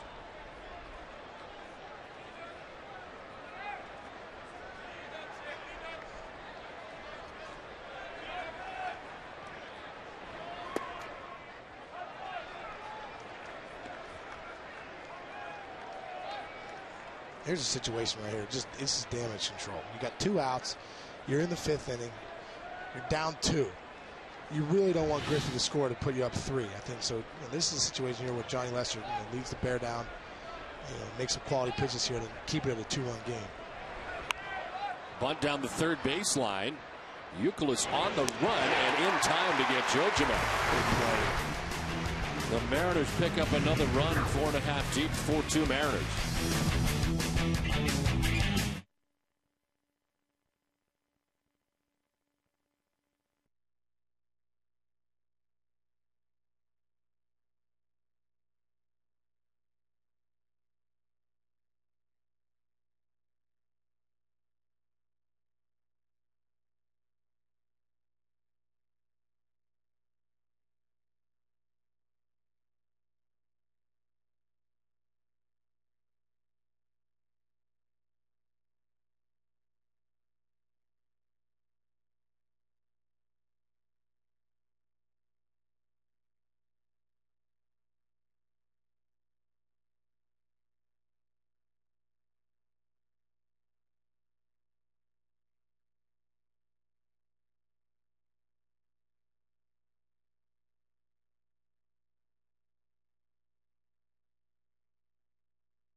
Brought to you by Taco Bell. Think outside the bun. Wednesday afternoon in Baltimore. Julio Lugo single to left in the top of the 11th, scoring Jacoby Ellsbury and completing a come-from-behind victory for the Sox against the Orioles.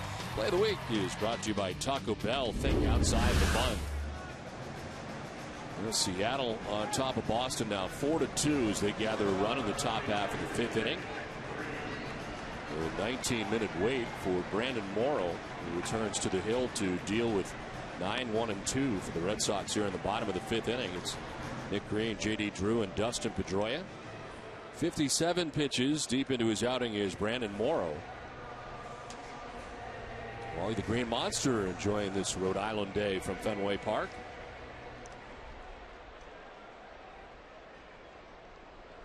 Wally gets to Rhode Island a lot to visit his friends Paws and Sox at McCoy Stadium. That's awesome. I know. They're all very tight. It's a very small fraternity. I'm sure it is. I know last year my daughter, like, if Wally didn't come say hi after the game, my little 3-year-old daughter would be crying. I didn't get to see Wally. I remember like tracking him down a couple times. Like, Wally, hey man, ain't chance you come back to the fan room and say hi to my daughter so I don't have to have her crying all night long. He's pretty good about that. He is. He's like, all right. And one time he's like, I'm out of here. I'm like, let's go. Walter's looking very good. He's gained some weight over the years. He's Nick Green with a swing and a miss, as we all have. Green lined out to shortstop in the 2nd inning.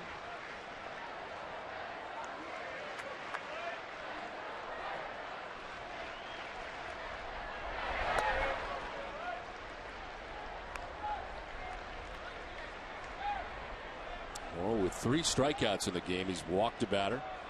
Giving up 4 hits and the 2 runs, both solo home runs in the 1st inning. Elevates, Green chases and strikes out. 4 Ks now for Morrow. It's time for a game break, and Tom Caron, TC.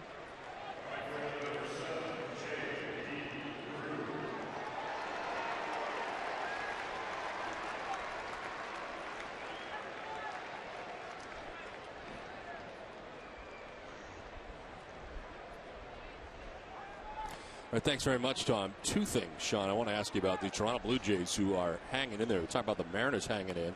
The Blue Jays are hanging in there. They're 7 games back. They played pretty good baseball in the first half, and I think surprised some. But first, I want to ask about Aaron Hill. He's had a breakout season for the Blue Jays. He really has. I mean, and after coming back from that concussion, too. I mean, missed most of the season last year with that concussion. He has really had a great year with the Blue Jays. He's hitting for power. He's hitting for average. He's playing great defense like he always has. And that he's been a big reason, I think, that he's come up with some big hits. And he's been a big reason Toronto's still around in the East. That's number one. Number two, Marco Scudero has had a great year for the Blue Jays. You know, Marco Scudero is one of those guys that opportunity to play. Lucido Gaston saw something and said, you know what? John McDonald's a good player. There's no doubt about that. But he's a good backup player. Marco Scudero needed a chance to get every day at bats. And this is the first time in his career he's really got a chance to get out there every day and show what he can do. He can hit. He plays a great shortstop. And he's another reason when you're talking about the two guys up the middle, you win up the middle. So you got Hill and Scoot up the middle. And that's a big reason that Toronto's had a lot of success this year is those guys up the middle. Well, here are the AL reserves, and it does include a guy we're just talking about, Aaron Hill, who'll be going to the All-Star game. Victor Martinez, of course, Cleveland have a very good year. Morneau, Youkilis, Hill, Bartlett, Young. Carl Crawford going to represent Tampa Bay. Curtis Granderson, a former teammate of yours. Torrey Hunter, Adam Jones for Baltimore going, and Ben Zobrist. You know, you wonder, you look at that, and you take a look at, as far as reserves go, the season that Zobrist has had has been amazing. It has been unbelievable. I mean, he is really showing a lot of power.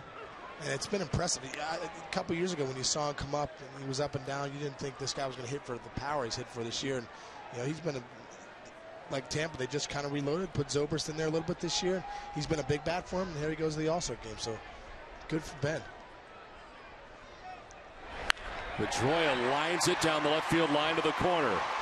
J.D. Drew headed for third base. Langerhans guns it back in, and standing at second with a double is Pedroia. His second hit of the afternoon. Another nice piece of hitting by Petey right there. Gets a pitch down in his wheelhouse. Looks like a little curveball here. It comes down right where he wants it, down and in. That's why he's such a good hitter, though.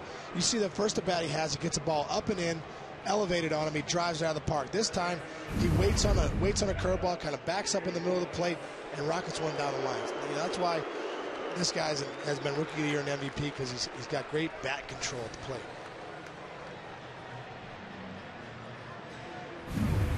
Here are the pitchers represented in the All-Star game. Andrew Bailey, Beckett, Burley, Fuentes had a great year with the Angels, leading the league in saves. Zach Greinke, Roy Halladay, and Felix Hernandez of the Seattle Mariners, of course, we've seen in this series. Edwin Jackson, boy, you know, you wonder, Tampa Bay wonders about that deal that they made, sending Edwin Jackson to Detroit. I'll tell you what, the at-bat I got against Tampa in that Game 5 when we came back last year, Tito throws me in, and I'm facing Edwin Jackson coming out of the pen. It was like 99, 92-mile-an-hour slider, and it was like, all right, we'll see you later, man. Go hit the showers. And I was like, you got to be kidding me. Edwin Jackson, I feel like, had the best stuff on that staff. When they traded him, I was like, that's crazy to trade that guy. I think he had like 14 wins or something for him last year. He did. A bunch of wins. I mean, they left him off the playoff roster in the first round against the White Sox. Andy Sonnenstein was. I can't believe that. You don't trade a guy with that kind of stuff, with that kind of upside. He's a young kid, and you really, what they get for him? Matt Joyce, who's really an outfitter, good-looking outfitter, but you don't trade top line, front line, starting pitching for an outfielder. Youkilis chops one foul, 1-1. Youkilis is grounded back to the mound and flied out to left. He is 0 for 2. Red Sox down by 2 runs with 2 in scoring position here in the last of the 5th.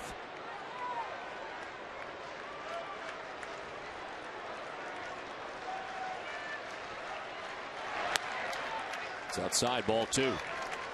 You know, as a hitter, when you look up at the board, it says fly out to left, and you're Kevin Youkilis, and you're checking it out, you're on deck, and you're looking up there, fly out to left. The one he hit to left was an absolute missile. So you're saying, that was a line drive to left. That was a line out to left, not a fly out. It used to drive me crazy. I didn't fly out right there. That was a bullet. Elevate, he swings, it's 2-2. So you're offended about how they you do get summarize your at bat. Seriously, you know, I want the fans to know that I just hit a rocket my second at bat. It was not a fly out. That was a missile. So it should say blast to left instead of fly out. Yeah, absolute missile to left is what they should put up there on the board. Crushed. Crushed. Yeah. Yeah. Jeez. Yeah, I got the bigger scoreboard here. Just the occasional adjective. Yeah, we need a couple more better adjectives than fly out to left. No chance that was a fly out.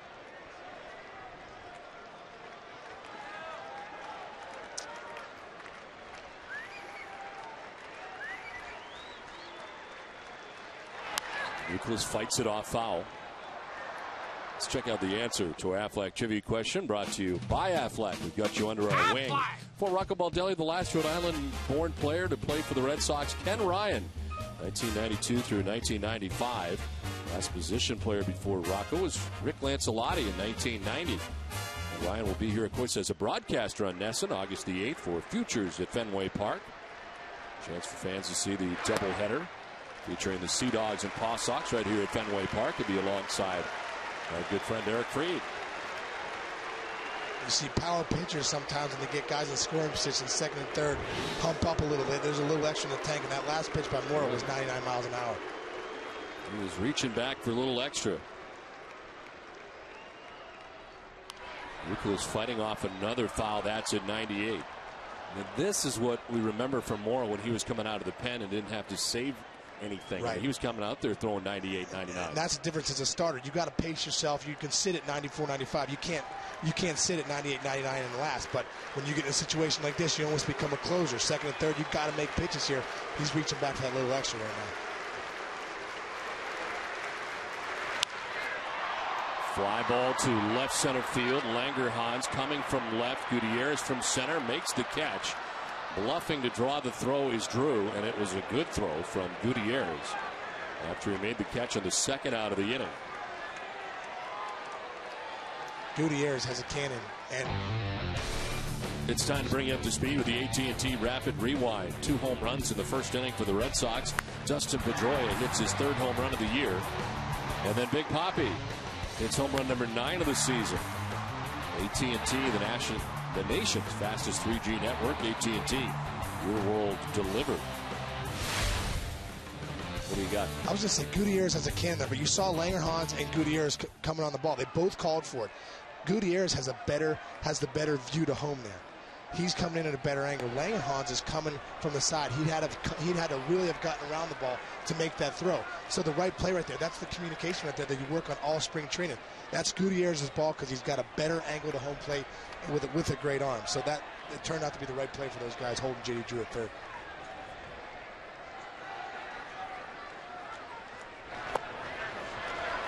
Ball 1-1-1 to Ortiz.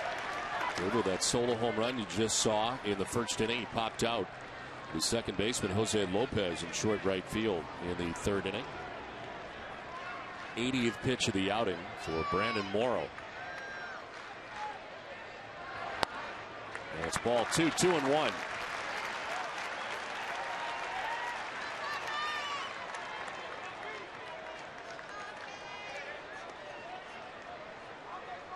What do you think here, Don? You got Big Papi up, swinging the bat a little bit better. Already has a home run. First base got a open. base open, and you got Jason Bay on deck. I know where you're going. Swing and a miss. But right there, you can see. I mean, he's coming at Papi. He's giving him a pitch right here. It's a little changeup up. But if you get that pitch and you're Big Papi, you know, all right, he's not looking for Jason Bay. He's coming after me. He's going to keep the bat in my hands in this situation. Let me swing it. Against Bay already today, a single and a walk. Ortiz fouls it off.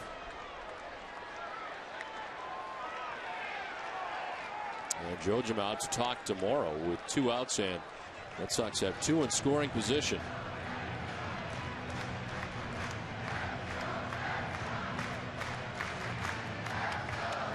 Blue Jays today have opened up an 8-4 lead against the Yankees in New York. We're in the 4th inning at Yankee Stadium. To begin the day, the Red Sox with just a 1-game lead atop the American League East. So things are getting tight again. Things are always tight in the East. Are they never not? This is true. It's unbelievable.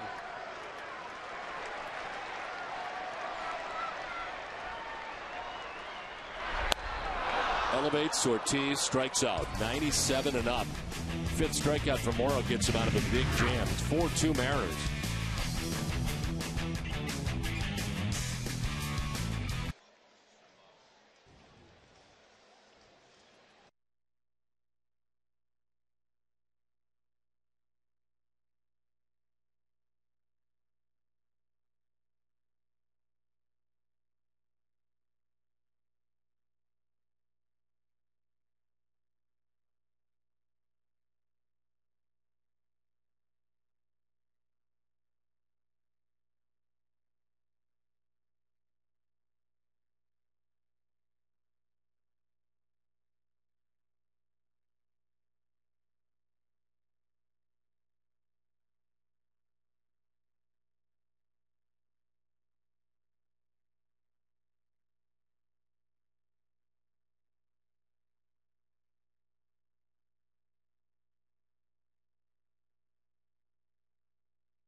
Red Sox, top half of the 6th inning.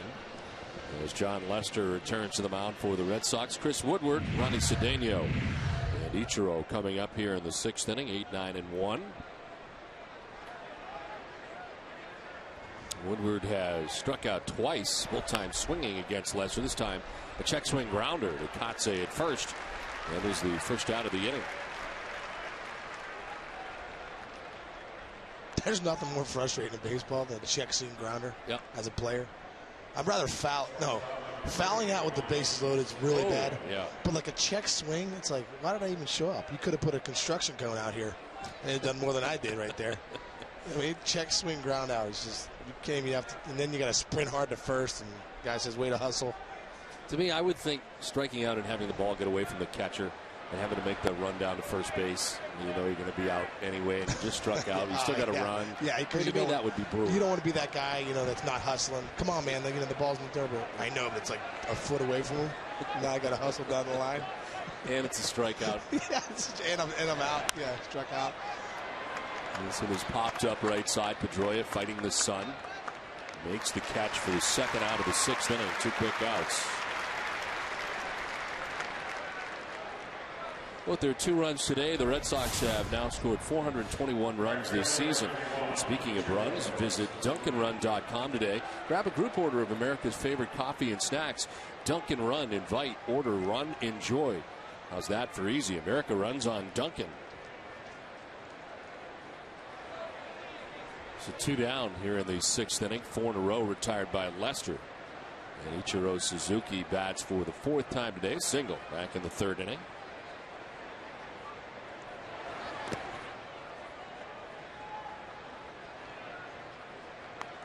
So wraps up a road trip for the Mariners. It has been lengthy. A 3-city, 9-game, 10-day trip.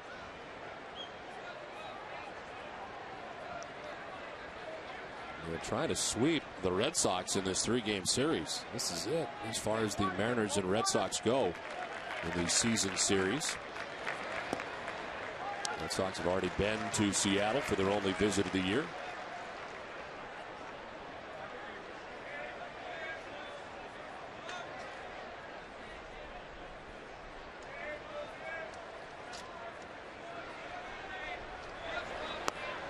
Red Sox dropped 2 out of 3 to the Mariners when the Red Sox were out there in the middle of May, the 15th through the 17th. Josh Beckett got the only win out there. Lester lost against the Mariners, who was beaten by Jacobaskas, who's now independent. Got a win here the other night, first game of the series.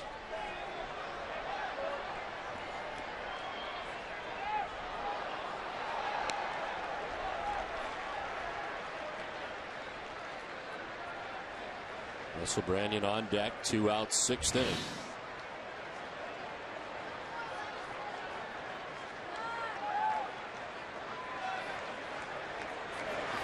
Ichiro chops it up the middle. You got to hurry up with him running. Good pick by Pedroia, and they just get Ichiro. Nice play. A 1-2-3 6th inning for Lester. It's a 4-2 Mariners lead.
Get one of the best sports sections in the country delivered to your home every day. Sign up now for convenient Boston Globe home delivery. Please call 888-MY-GLOBE or go to bostonglobe.com/sports. Bottom of the 6th inning, 4-2. Seattle on top of Boston. Jason Bay, Jacoby Ellsbury, Mark Kotze face Brandon Morrow. And there's strike one to Jason Bay, who has been on twice today. A single in the first, a walk in the 4th inning.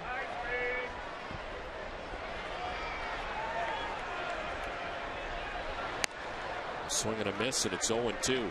Talking about Brandon Morrow, it's really since those home runs in the first inning here, he's really settled in. Talking about spotting his fastball, he's had a good fastball up with 2 strikes.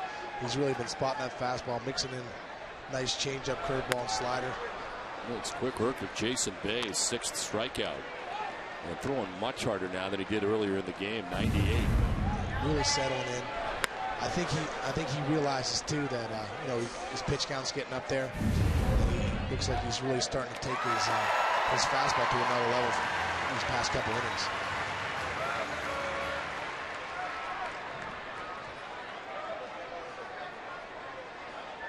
One out for Jacoby Ellsbury. He's grounded out twice.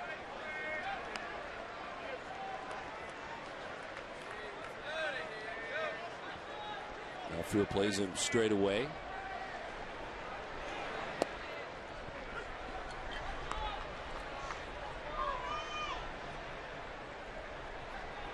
Red Sox have left 5 men on base through the first 5 innings.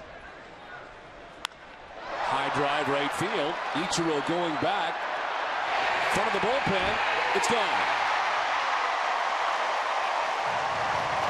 I was just about to say, man, I'd like to see Els get on so we can see him run. Well, he's going to go all the way around. We can see him trot a little bit. Great piece of hitting right there by Els. Showing a little power. We know he's got the speed. We know he hits for average, but Els really getting a pitch right here. Out over the plate, looks like a changeup that kind of hung up there. Ended up being right in Ellis' wheelhouse, and he crushes this one to right. Great piece of hitting right there. Second home run in the last 5 games. Well, Mark Kotze. So the Red Sox back within a run. Ellsbury's 5th home run of the year.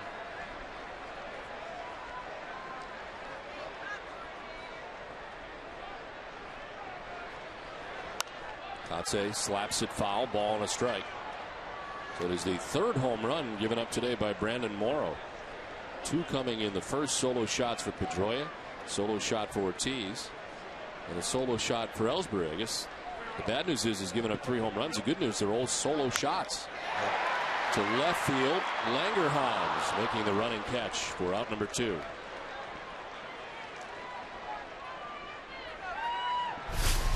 The SBLI A+ Performer of the Series is Jason Varitek. In these uncertain times, there is one thing you can count on. Your family's future is safe with SBLI of Massachusetts. SBLI, the life insurance company rated A+ by AM Best for superior financial strength. Get your free quote today.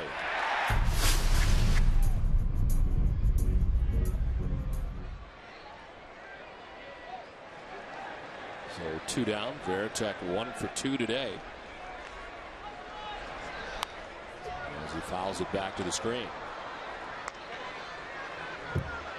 The one part of the 1 for 2, a single in the 2nd inning to center field.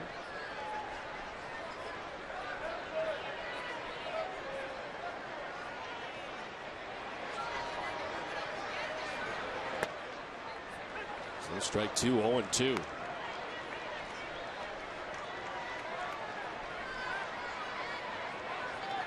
Morrow had only given up 4 home runs on the season coming into today's game.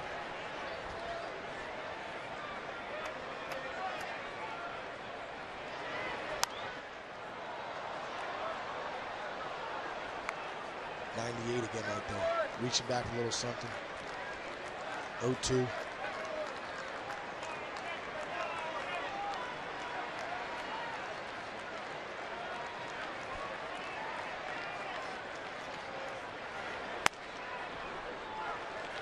All 1-1-2.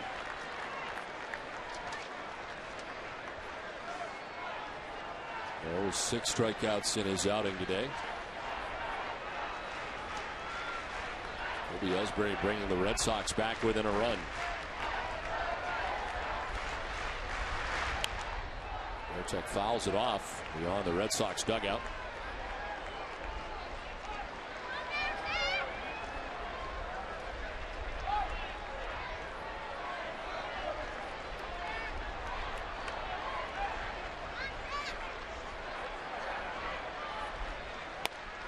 Struck him out. Morrow's 7th strikeout. A home run for Ellsbury. It's 4-3 Mariners at the end of 6.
Tell him, just tell him what happened, because he doesn't believe me. Unbelievable. Jordan's Furniture is the furniture and mattress store of the Boston Red Sox. Visit Jordans.com for New England's largest selection of brand name furniture and mattresses, all with the Jordan's guaranteed underprice.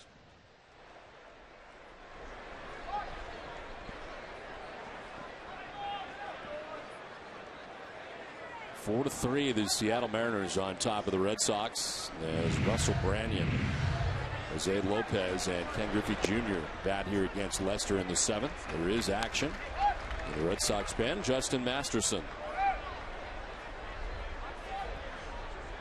Pitch number 100 of the day for John Lester to Russell Branyan.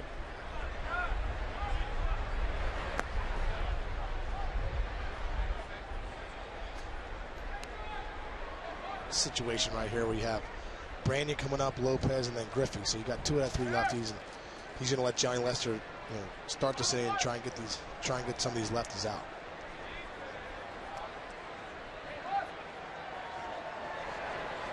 Branyan with a swing and a miss, 1-2.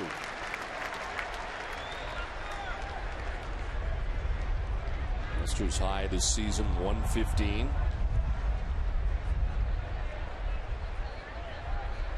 That at Toronto was part of a 6-inning win. This one to the backstop. Tried to come in on a 1-2 pitch, and it's 2-2.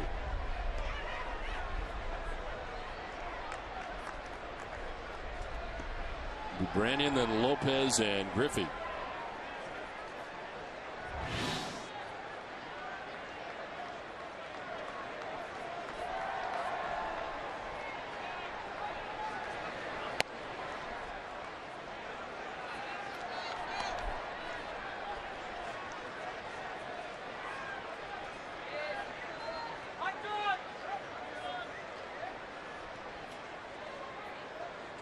Has picked up, blowing from left to right across the outfield. And Lester works with the 3-2. Popped up, foul ground. That'll stay out of play. I think the wind may blow it back. Varitek And Euclid started to charge a little harder as it looked like it may take it back into the playing surface, but it stays foul, and it's still 3-2.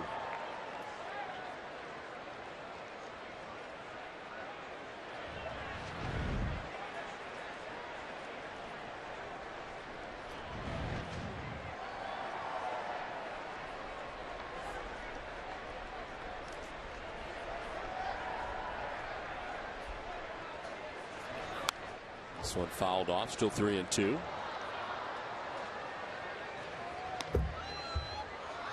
So Brandon against the Red Sox, so he has feasted on Red Sox pitching. 23 at bats, 391 average, but he's been doing pretty well against everybody. I was going to say, I mean, not only Red Sox pitching, he's really had a great year. 20 home runs and drive-in runs and hitting for an average, hitting 300 most of the year. So he's had a pretty good year against everybody.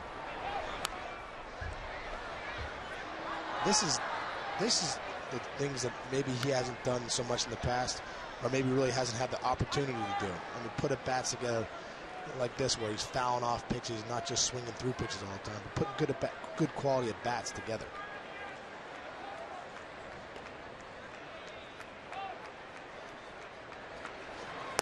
Swing and a miss. 9-pitch at bat, but Lester finally gets Branyan for the first out of the 7th inning.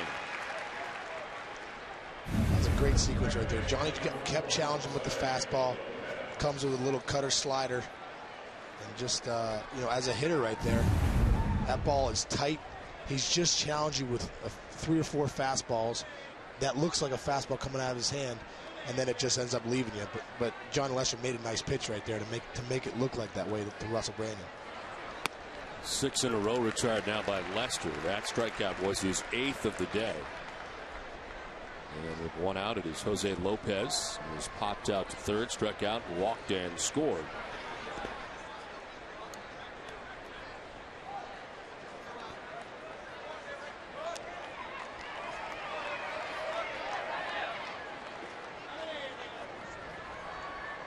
Breeze from left to right is picked up in this inning as the Red Sox and Mariners play here in the 7th with 1 out.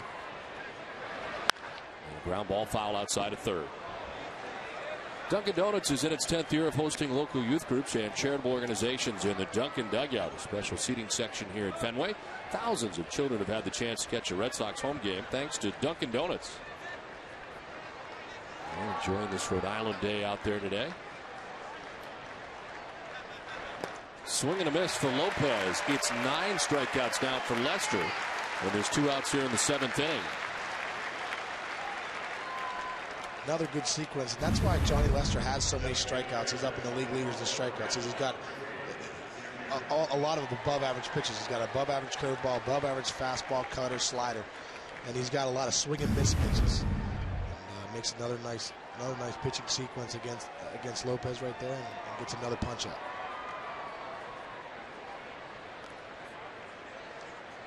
Two down for Ken Griffey Jr. Took over from Mike Sweeney. Sweeney started the day as the DH for the Mariners, left with back spasms. Griffey has singled and walked in his 2 plate appearances since coming into the game.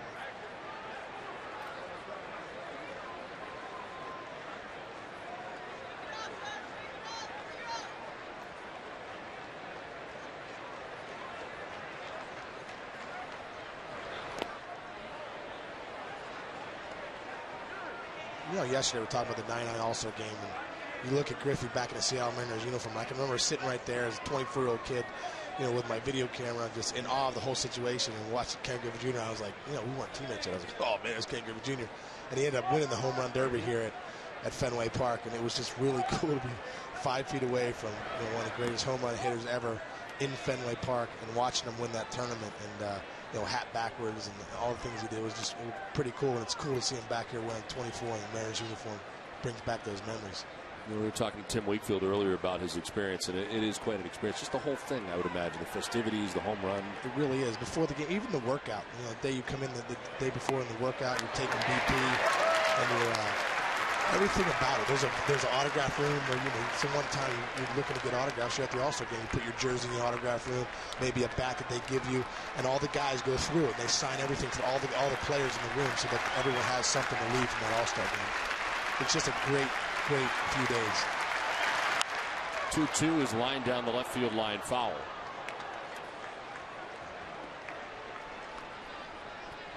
The league leaders are brought to you by Olympia Sports. Category is strikeouts. John Lester Day now with 9 has 123 on the season, only behind Verlander and the Tigers. And the teammate of yours. 2-2. Griffey lines it foul.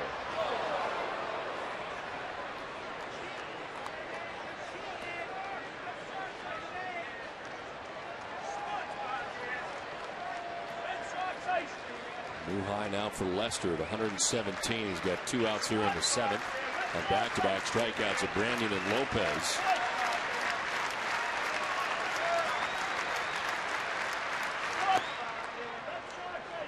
If he can strike out Griffey here, it would be the 5th time this season he's had 10 or more strikeouts in a game.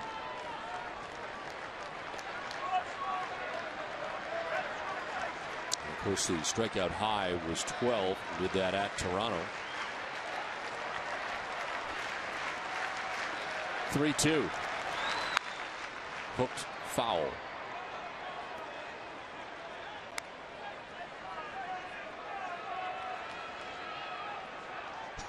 You know, it's funny. I was talking earlier about it can go either way. You come off the bench, you're like, you know, it's panic mode. But if you get a hit your first at bat, you kind of settle into the game. Then he gets a walk, and he's having a good at bat here. Sometimes because it takes you away mentally, you're not thinking about anything. Good at bat here as he fouls off yet another. You're not thinking about anything, so you're just, all right, I got to play today, and you just throw it out there. Next thing you know, got a couple hits, and you're doing some things to help the team win a ball game. Often hear pitchers say that they don't have time to think; they just throw. They're in there before you know it. Yeah, before you know it, boom, you're in the game. Fouled off and do it again. 3-2. He's making this tough on Lester.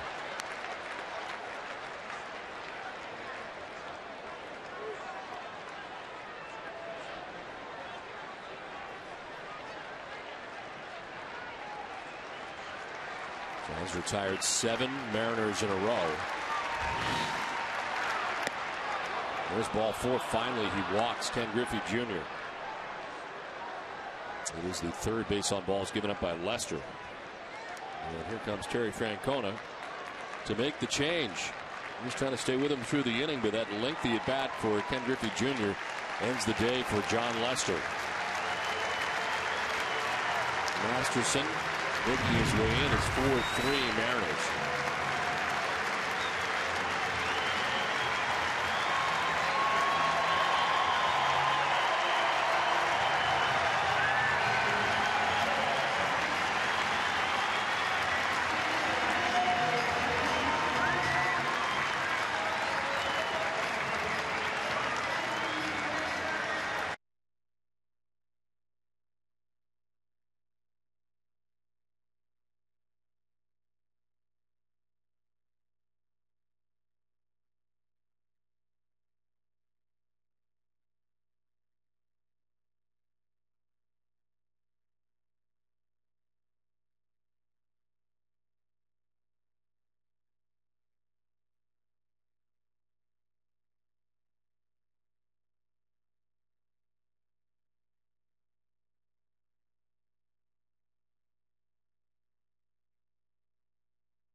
Tomorrow night after Red Sox Monster Monday, Olympia Sports presents the Boston Globe's Red Sox Game Day Live with TC, Jim, Heidi Eck, and me.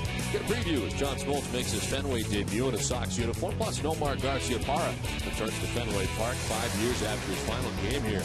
Jim will recap Nomar's years in Boston and will also catch up with the man who came to the Red Sox as part of that Nomar trade, Orlando Cabrera.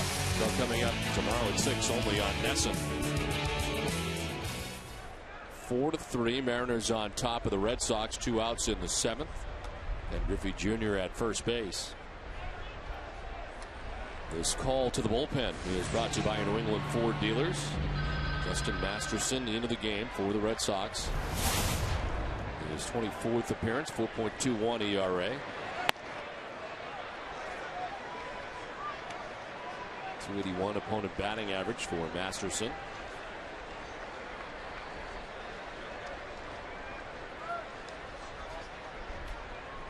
Worked in yesterday's game, going an inning and walking a batter.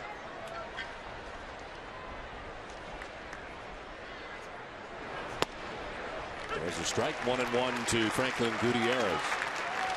John Lester goes 6 2/3 innings today, still responsible for Griffey at first base. 4 runs, 1 of them earned because of the error at second base by Pedroia. 122 pitches, a new season high for the Red Sox left-hander.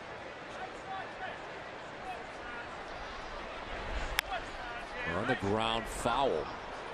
And a spin on that. It's 1-2. Johnny Lester really had a good game today. He really did. I mean, I think he pitched really well. Pitched out of some jams. I think the one pitch he left out to Cedeno that just caught too much of the plate and was able to flip it out there. But you go back and you talk about how do you win big league ball games? Well, you get 27 outs more often than the other team does. When you start giving teams extra outs in crucial situations, that's when you get burnt. Masterson strikes out Gutierrez. 7th inning stretch here from Fenway Park with the Mariners on top 4-3. Red Sox end up striking out the side in that inning.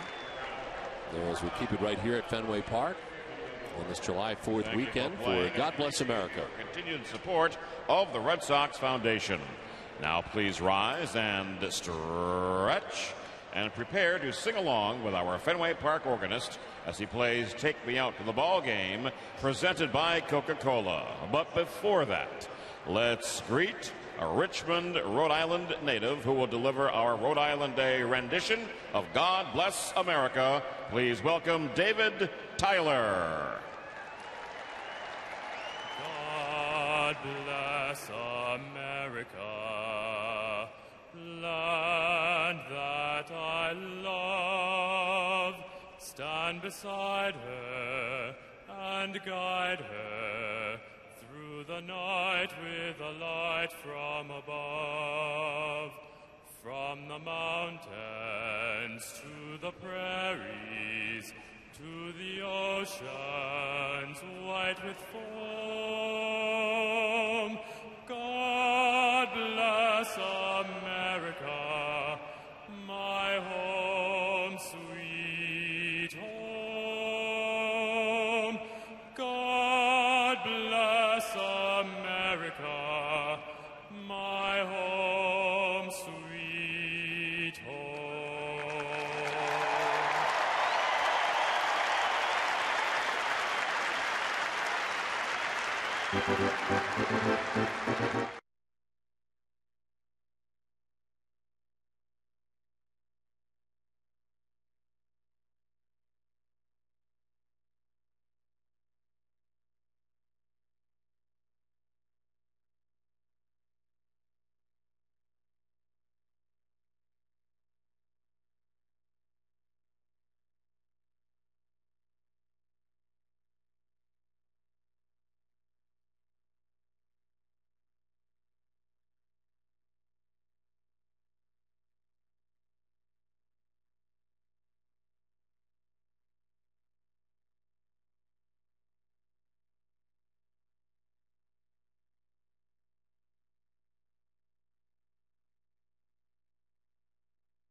Stay with us immediately following the game today for WB Mason's X Jennings with TC, Nick Cafardo, and Heidi. You'll get the breakdown of John Lester's performance this afternoon and a breakdown of the first half of the season for the Red Sox. Plus, Terry Francona's live postgame press conference after the series finale with the Mariners. It's all coming up right after the game with TC, Nick, and Heidi. Bottom of the 7th inning back at Fenway Park. Mariners holding on to a 1-run lead, 4-3. Brandon Morrow's day is over. The starter today for Seattle leaves with a 1-run lead after 6 innings. The pitcher is Miguel Batista. 32nd game of the year, 5-2 record. Strike 2 to Nick Green, who's down 0-2.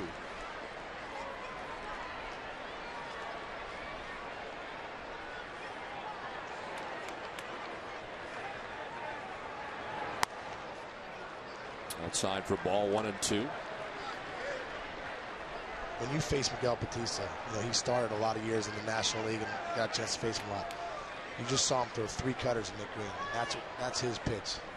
That's what he gets guys out, lefties and righties out. He loves his cutter.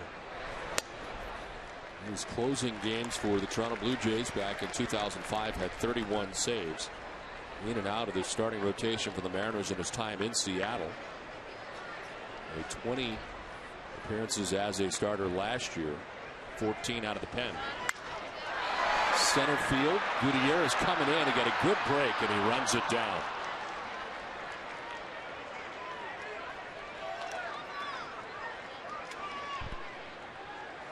That's another reason they got Franklin Gutierrez. Not only can he swing the bat a little bit, but he plays a great center field. You can see right here, got a great center fielder, gets his glasses down. That's why you got those flip downs. Gets his glasses down in time because it's tough sun. But the jump he gets on that ball is the reason he makes that play. As I recall, you were a flip down guy, yeah? I was a flip down guy. I could never wear the glasses. I think one time I wore the glasses, I booted the ball. Just to wear the glasses. I'm like, okay, never again. I think I was in the Arizona Fall League too. I'm like, all right, I'll try out these new, I don't even know, Nike glasses, and balls hit to me and it kicked off my knee. I don't even know if I got a glove on. I was like, okay, I don't know if these glasses are good. My depth perception's off. It's got to be the glasses. It's got to be the glasses. Nothing to do with my ability of it hitting off my knee. Well, it seems like the flip down would be the easiest thing anyway. I mean, yeah, they're easy. When you hit them too, they go right down. You don't really have to try to get them down. You just got to tap them and they go down. Thus the name. Thus the name flip down, Don. One out, J.D. Drew batting. He's ahead of the count, 2-1 now. Ichiro is styling. Well, he's a little bigger time. He's kind of Hollywood. That's like Bono U2 style right there. So I couldn't pull that off with my style. It's outside 3-1. Langerhans has his own shades there. Those are cool. And everyone, those are cool. And Russell Brandon, you saw hitting with him the other day. I don't know how guys do that. I think Phil Nevin started that way back in the day. But I don't know how guys hit with him. Here's ball 4. J.D. Drew headed down to first base. Batista walks him, a 1-out walk. And Dustin Pedroia coming up.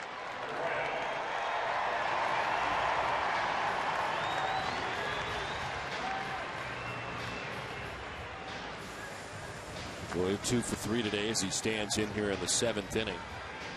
Drew at first and 1 out.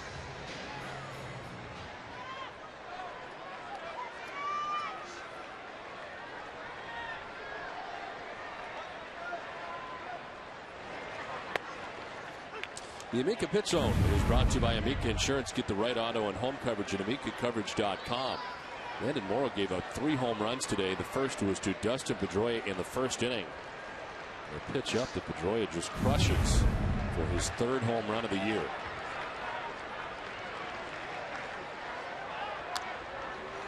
Drew crossing over to get back to the bag.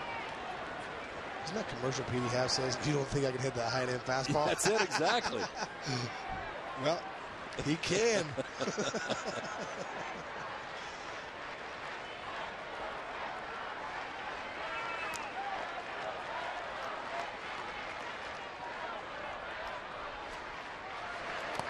In the dirt outside, and it's a ball and a strike to Pedroia.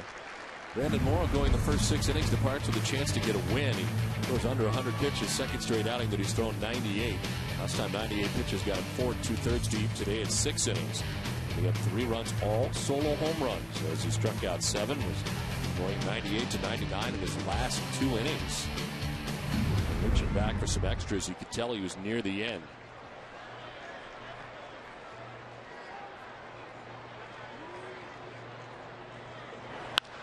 To left field. Langerhans will play it on a hop. Drew stops at second base. 3rd hit of the day for Dustin Pedroia. Nice piece hit by Petey, but good read by J.D. Drew right there. Langerhans does a great job getting over to this ball and then spins. Petey gets another ball inside, drives it to left. But the big key right here is going to be J.D. Drew. Langerhans comes in the corner, cuts it off, and spin throws. Now J.D. Drew, because the play's in front of him, see the plays in front of him here, he doesn't want to risk it. He's already in scoring position. We've got a 4-3 game. You're 1 out in the 7th. You're not going to risk getting thrown out right there. So it was a good read by J.D. Drew, too, on the back end of that front end. So 1 out, 2 on, and Kevin Youkilis coming up. Time called.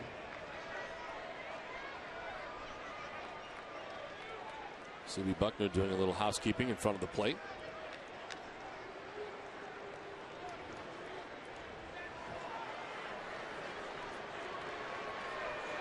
Walking a single after Batista got the first out of this inning. Now Youkilis, who is 0 for 3.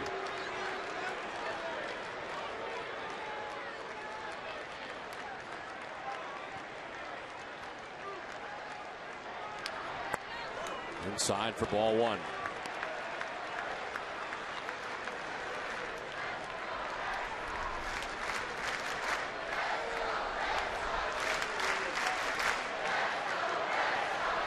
Rick Adair jumping out of the dugout as he watches Batista fall behind 1-0.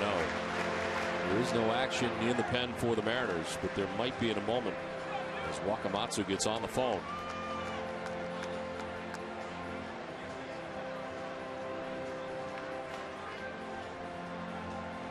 Beth Israel Deaconess Medical Center, the official hospital of the Boston Red Sox, asks, what does healthy mean to you? Is it getting your annual checkup, cheering on your favorite team? Healthy is blank. Fill in your blank at bidnc.org. Well, there is action now for the Mariners. Mark Lowe, the hard-throwing right-hander, is up.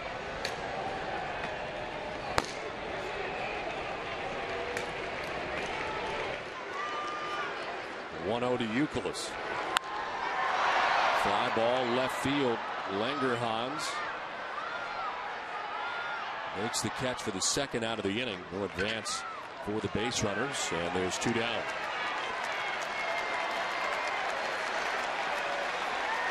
Here comes Big Poppy. He came up with runners at 2nd and 3rd in the 5th and struck out. Homered in his first at bat of the day back in the 1st inning.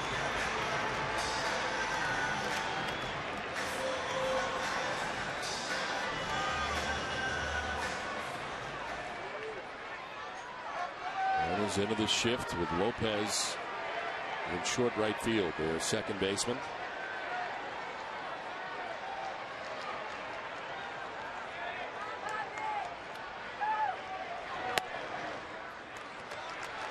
Ball 1 to Ortiz. Good numbers for Ortiz against Batista, including 2 home runs.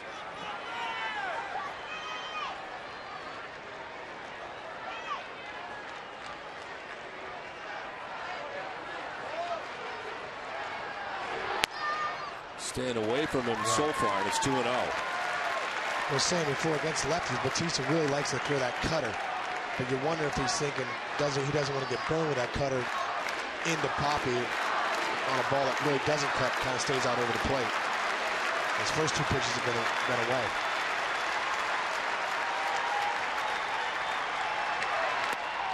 Away again, and it's 3-0.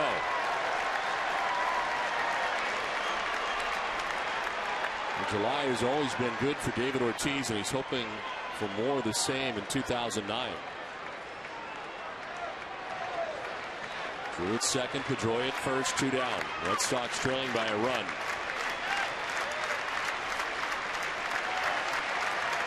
See if he gets a green light. 3-0. He does, and lines it into right field, a base hit. J.D. Drew coming around from second. It's a tie game, and it's Big Poppy that drives in the tying run. You know what, Don? He got a pitch he can handle right there. 3-0 swinging. Batista was trying to stay away from him and figured he'd sneak in a strike right there. Great job by Poppy, not shutting down mentally, getting ready to swing throw, staying aggressive. And he gets a pitch that right out over the plate, right where he wants it, middle in, and he takes advantage of that. There's nothing they can do in the shift right there. Big hit, big RBI right there by Pop. Don Wakamatsu coming out as Batista has relinquished his lead for the Mariners in quick fashion. And the Red Sox are now looking to take a lead. Mark Lowell will be in. It's a 4-4 game.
Back at Fenway with the game summary is brought to you by Comcast. A good start for the Red Sox in the first inning as they get solo home runs from Dustin Pedroia and from David Ortiz.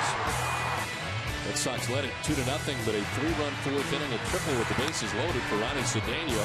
It's the Mariners on top 3-2. They lead it 4-2 when Jacoby Ellsbury hit his 5th home run of the year in the 5th inning, bring the Red Sox back within a run. Red Sox have now tied the game 4-4. A base hit by David Ortiz. Jason Bay bats the go-ahead run 90 feet away. Mark Lowe, the new Mariners pitcher, becomes their third arm of the day. Comes into a first and third, 2-out situation.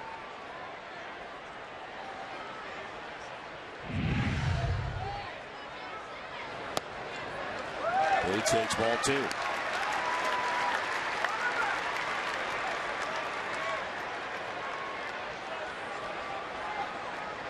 Pedroia at third base, Ortiz at first base, 2 outs.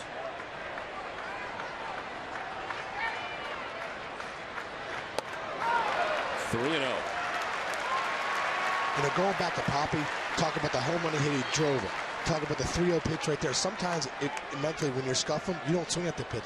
That means he's feeling better at the plate. He's confident in his ability. When you're confident in your ability, you swing at that 3-0 pitch like he did there. He takes ball 4 to load the bases. Second walk of the inning giving up by Mariners pitching, and the first guy that Lowe faces, he walks. As Miguel Batista has given up the game-tying run in this inning, still responsible for runners at second and third. So a chance here for Jacoby Ellsbury and the Red Sox to take the lead in the bottom of the 7th inning.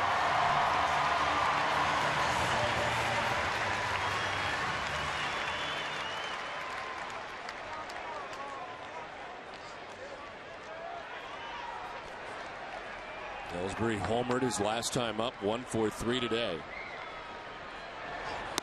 As he takes ball 1. 99 that time from Lowe. Here's what you're thinking right here as a left-handed hitter. You're coming up, bases loaded. He's just thrown 5 straight balls low. As a hitter, sometimes you think, all right, I'm going to make this guy throw a strike. I'm not going to expand the zone and make him throw a strike. It's interesting to see what Ellsbury's thinking here, if he's ready to jump him here 1-0 or if he's going to make him throw a strike. You're going to make him throw a strike, and right now he can't.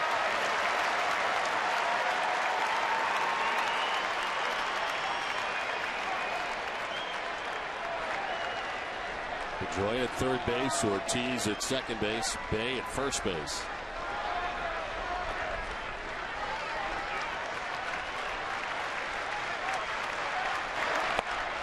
There's a strike, and it's 2-1. First strike low is thrown. 7 pitches, 1 strike. I like that approach by Els. Make him throw a strike. Make him command the zone. Make him get back into the zone. Prove that he can do it. Now you've seen one. Now it's 2-0. You're still in the driver's seat.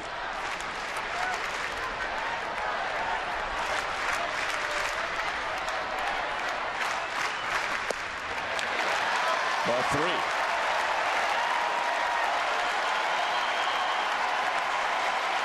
This capacity Fenway crowd has been waiting to erupt. In this 4-4 game, they get a chance now with the bases loaded and 2 down.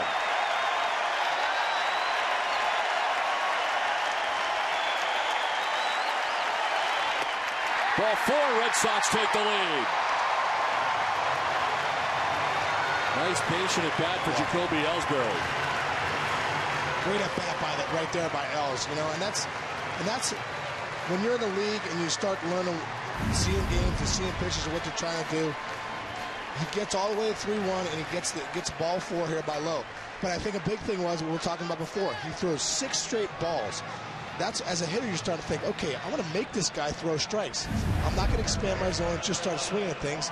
And that's what Els did right there. Had a great at bat, ends up getting an RBI for it. That run is charged to Batista as now look at Dare, the pitching coach, is out there. There's further action for the Mariners. Sean White, a right-hander.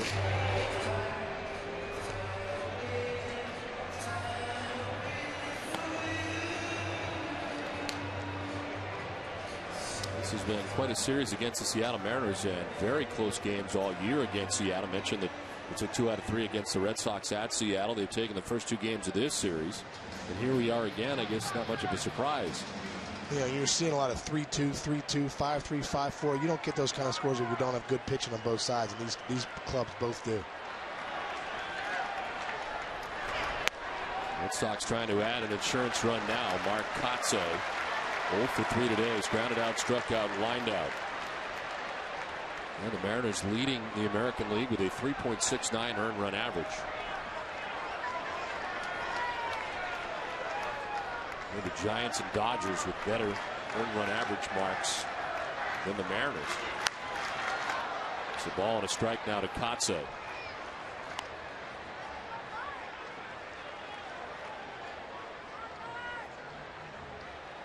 Three walks in the inning for Mariners pitching. Ortiz at third, Bay at second, Ellsbury at first base, and 2 down.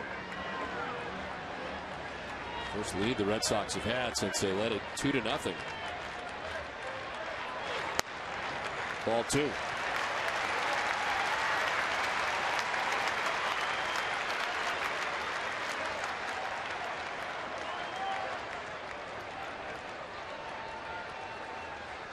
Three grand slams for Mark Kotze in his career.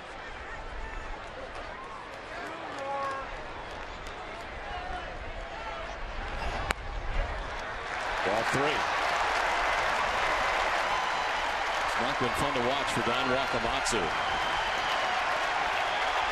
Another situation here. Kotze needs to make sure he gets 1 pitch, 1 spot. He needs to keyhole low here and make him come to his zone. Someplace, whether he wants it middle in, out over the plate, whatever he's trying to do, make sure it's 1 pitch, 1 spot. Kotze to swing and a miss. That's just the 3rd strike that he has tossed up there in this inning of 14 pitches. This is a good pitcher's pitch. It's kind of a tailing away, but Kotze takes a good rip at it, 3-1. He's trying to juice something right there. Bases loaded, 2 down. Runners will be in motion. 3-2. On the ground into right field, a base hit. From third comes Ortiz. Behind him is Bay. 2 runs in for the Red Sox, who lead it 7-4. That's the pitch I think he really wanted 3-1. He got the 3-1 fastball middle away. He swung through. Low comes back middle in. I think that's the ball Kotz is looking to drive right there. The ball middle in. Doesn't matter how hard Low's thrown. It's the base is loaded. He gets the pitch he was really looking for, the whole bat. Something middle in, something he can drive through the hole right there. He gets it, doesn't miss it, and he gets 2 ribbies for it. Well, the Red Sox came into this inning trailing by a run. They have scored 4 times so far and have taken a 7-4 lead. Pitching change from Fenway. Red Sox on top now.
Seven to 4, Red Sox on top.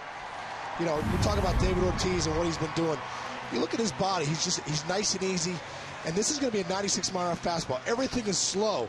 Lets the ball get there, and he gets through the ball. That's one thing. When you're struggling, you get going a little bit too fast. Here's another one, 94. He's nice and easy, stays back, and stays through the ball. It's just a great sign for the Poppy, a great sign for the Red Sox of his approach right now. Sean White into the game here for the Mariners. Becomes the 3rd pitcher of this inning for Seattle. 31st appearance, 2.95 ERA. Jason Varitek batting with runners at first and third. As he takes strike 1. 3 runs charged to Batista. Mark Lowe has been charged with a run so far, but he's responsible for Ellsbury at third base, Kotze at first base. For the first, and bluffed to third first. He almost caught Kotze at first base. He was flat-footed for a moment. You know, being a first baseman, the fans always boo you because they go back to Little League. That never works. Sometimes it does work, and you're trying to do it in a big situation where you can catch somebody sleeping. Check swing and gets away from third base, and scoring another run is Jacoby Ellsbury. That's a nice break right there for the Red Sox. Getting that extra run right there. Getting Ellsbury to score. Obviously, they're not going to get Ellsbury because he's flying down the line, but getting that extra run right there, getting up 4 runs, is a big break right here for the Sox. Looks like Jojo might just hit his glove. He thought the ball, was going to stay up a little more. He went down with his glove, hit the top of his glove, and got away from him. But big break right there for the Red Sox. Pass ball charged to the catcher, Kenji Jojima. Strike 3 call. Well, the Red Sox score 5 times in the bottom of the 7th. They take an 8-4 lead.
For every Red Sox game that goes into extra innings where the Sox are to save, CVS Pharmacy will donate $500 to Children's Hospital Boston.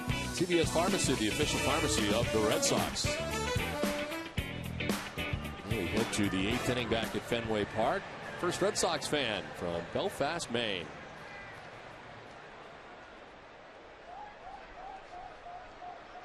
Gotta love those signs, huh?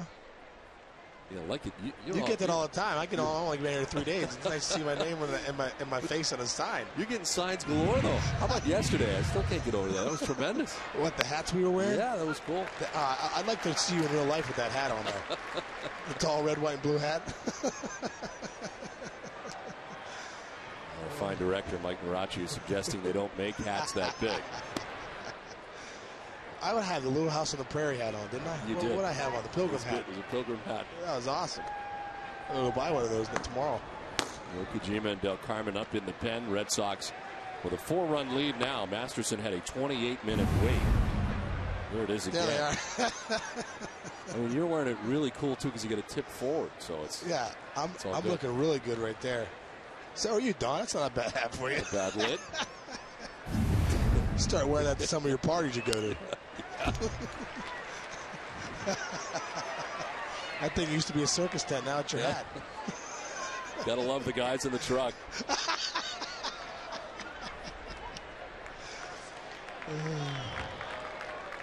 2-2 to Ryan Langerhans. Thank goodness Lenny Clark's not in the truck. Strike 3. Masterson struck out Gutierrez during the 7th. He opens the 8th. The strikeout of Langerhans. Nice pitch right there. Slider down and in.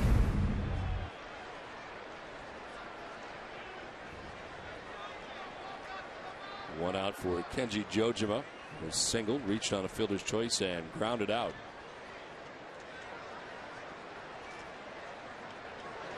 Well, for Red Sox pitching, that is now 11 strikeouts. Lester had 9.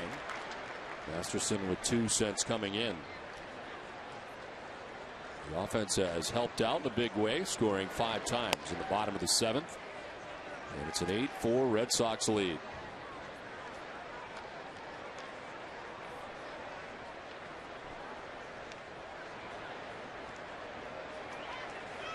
I hope the Red Sox hold on. You'll never hear the end of this from Terry Francona, who will blame you for the sweep since we're here for 3 days. He already has. I got a text from Alex Cora last night saying, "Let's go. You're 0-2." I'm like, "Come on." If I was down, hopefully I can't get any hits anymore. I'm trying to bring some good karma here. I need to get out of here with a win.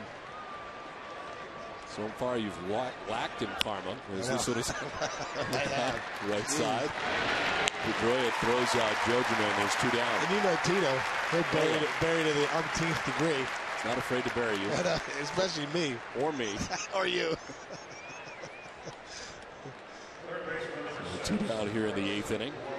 You know why? That's why he is so great to play for, though, because he has an attitude where he can be your friend and joke around with you and bust your chops and everything like that, but you still know he's the manager and the boss. You know, he keeps that fine line. I think that's what you need to be a great manager in this game, because you're managing people, and he does that so well. He manages people like nobody else in the game. And playing for another guy, Jim Whelan, I felt like those guys are the 2 best managers I ever played for that manage people, guys from different countries, different places. He knows how to push the right buttons with everybody. That's not an easy thing to do, Don. Would you agree that both those guys are old school guys but have made the adjustment to being a new school manager? No doubt about it. They made the adjustment to the game here in 2009.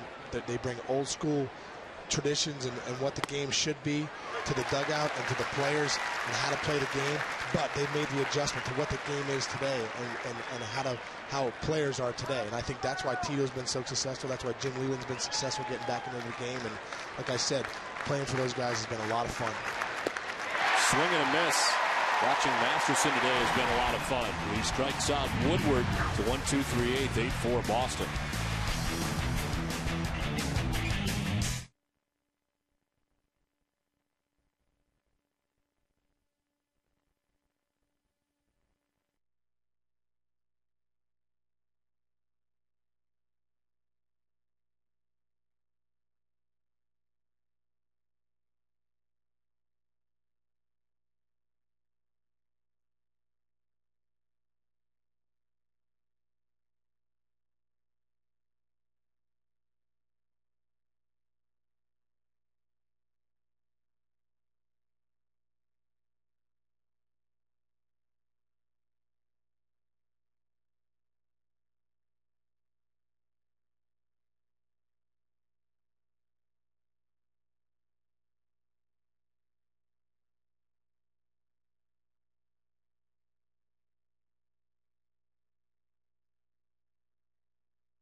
Last half of the 8th inning back at Fenway Park as the Red Sox have an 8-4 lead. Wrapping up Sweet Caroline and enjoying it more today with this Red Sox lead. Knowing that Neil Diamond was in Boston here last night as part of the 4th of July fireworks and extravaganza. That's pretty awesome. You don't see anything like that in sports at Sweet Caroline, and with the passion the Boston Red Sox bring forth. It's a snappy tune you can dance to. It really is, Don. I was almost gonna ask you to dance there for a second. No. 2-1. He's in there for a strike, and it's 2-2 to Nick Green. He led off in the 7th inning, and Red Sox sent 9 men to the plate, scored 5 times. It was a tight game. Now the Red Sox have a 4-run lead.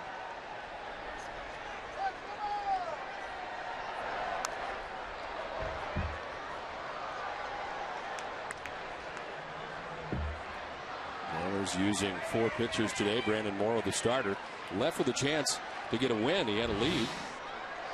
Gave up 3 runs in 6 innings. Miguel Batista, 2/3 of an inning, giving up 3 runs. Mark Lowe didn't get anybody out, and he gave up 2 runs.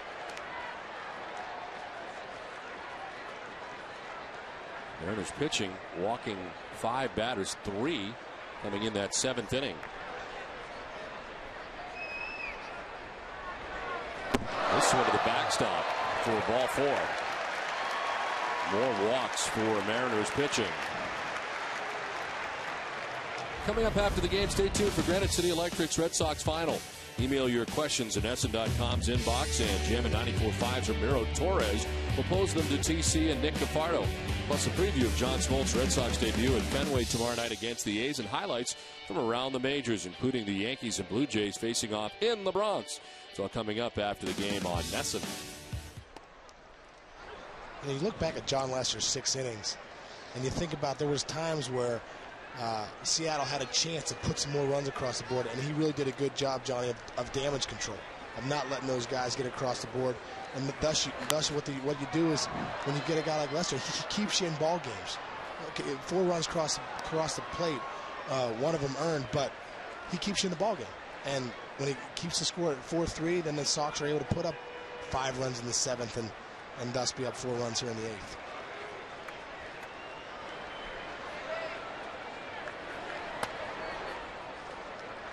The Sox have action in their pen. Hideki Okajime is up. Leadoff walk for Nick Green here in the bottom of the 8th inning. And a count of 1-2 to J.D. Drew.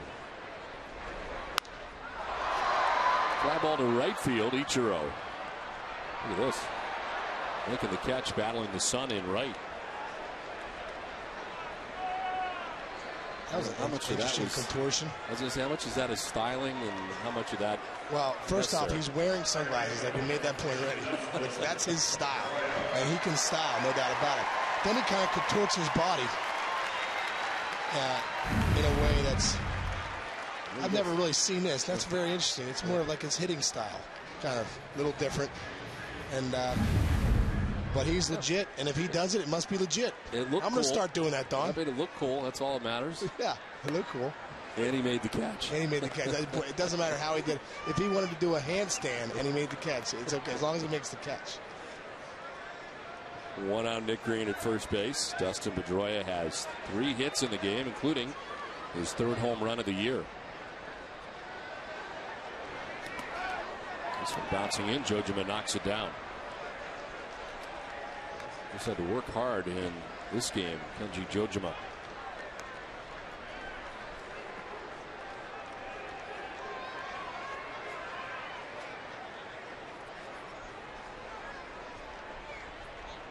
We talk about the Mariners' travel schedule all the time, and it's got to be tough to be a member of the Seattle Mariners with the amount of travel they have.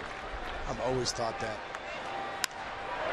All the teams on the West Coast that go east, more often than not. Especially when you're talking about a 10-day road trip. I obviously went to L.A., but then they come over here for a week, then you head back. And I know when going to the West Coast, when you're gone for a week, it takes you 4 or 5 days to get your sleep patterns back. You're sleeping in. I remember coming home sometimes and my wife was like, can't believe you're still sleeping. I was like, I think it's, it's 4 in the morning. It's really 7 in the morning. I don't know what's going on. I'm so tired. It's one of those deals. To third base, the second for one, on to first. Double plays. They go around the horn to end the 8th inning. We head for the 9th. Red Sox on top 8-4.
Dealers, Dunkin' Donuts, your Subaru dealers of New England, and by Southwest Airlines. Rhode Island Day from Fenway Park. Some great shots of Rhode Island on this July 4th weekend. As we head along to the top half of the 9th inning, it's 8-4. Red Sox on top. The new pitcher for the Red Sox is Hideki Okajima. Into his 38th game of the year, 3-0 record, 3.34 earned run average. The opponent hitting at just .205 against Okajima. Masterson went an inning and a third, retired all 4 batters he faced, 3 strikeouts. Red Sox pitching with 12 Ks in the game. Ronnie Cedeno leading it off for Seattle in the 9th. Cedeno tripled to drive in 3 runs back in the 4th inning.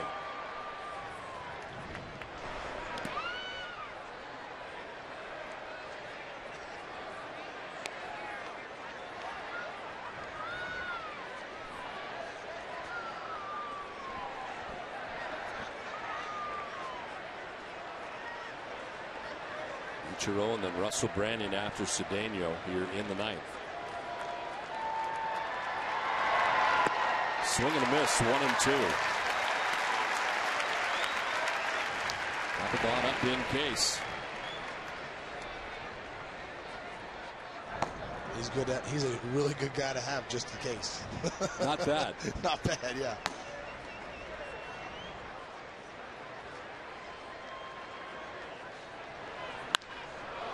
Now towards left center field, Ellsbury, the long run will get there. Back in front of that 379 marker and on the warning track. Had to go a long way, but gets there. Retires Cedeno for the first out of the 9th. He's another guy to have just in case somebody hits a rock in the gap. He's another guy, good guy to have out there to run it down, man. He gets another great jump on this, shields the sun, and makes a nice play right there by Els.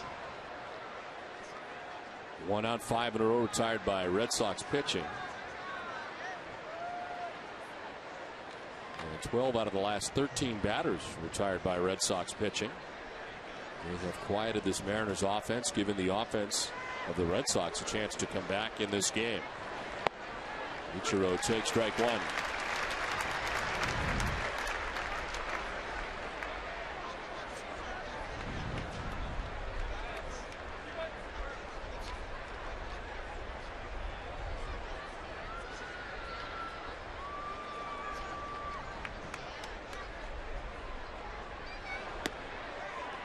In tight, ball 1, 1-1.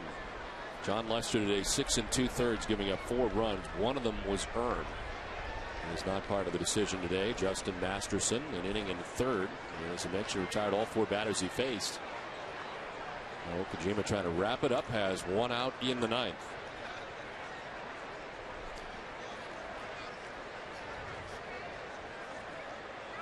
We're talking about Ichiro a lot in this series. We mentioned the power that he has. If you watch him during batting practice, he will hit home runs, which you get the feeling, if he wanted to, could hit a bunch during the course of the season. Yeah, I think he really could. I mean, he has some serious pop, and people talk about that. In batting practice, he has the most power of a lot of guys, but he wants to get hits, and he is who he is. And in the game, he wants to slap the ball all over the place, and you will see him occasionally drive it when he gets the right pitch to do it in the right count, in the right situation. He will drive a ball out of the ballpark. His 6 home runs, 2 came in the same game against the Red Sox when the Red Sox were in Seattle. It is rare as he takes a pitch inside, 2-2. It's funny you see, when you see 2 Japanese guys going at it that are over here in the States playing. You think about guys that go over there in the States and how weird it is when you learn a new language and everything. Alex Ochoa, who's now helping out as a coach over with the Red Sox, who I played with over in Cincinnati, he was over there for a few years, and you talk to him about the adjustment numbers, and it's an adjustment. You start learning the language, you have to learn the culture, Ground ball to shortstop, not hit hard. Green's got to hurry up. He's got a cannon for an arm. And he throws out Ichiro. Wow, just shut it off right there. 2 down. Nice play by Nick Green. And that's the one thing right there, why you have him over there at shortstop. He has one of the best arms in baseball. And he's done it a couple times on Ichiro at the middle. Makes a tough play look easy. Comes in there, sets his feet, and comes up throwing. When you have an arm like that, you can make a different play. If you don't have a good arm, you're a Dave Eckstein, you got to come get that ball and get rid of it. If you're a Nick Green, you can take that little extra time where even with a guy like Ichiro, sit back and then use your arm because you know you got such a cannon.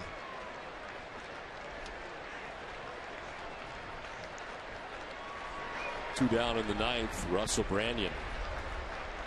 A single, grounded into a double play and struck out twice.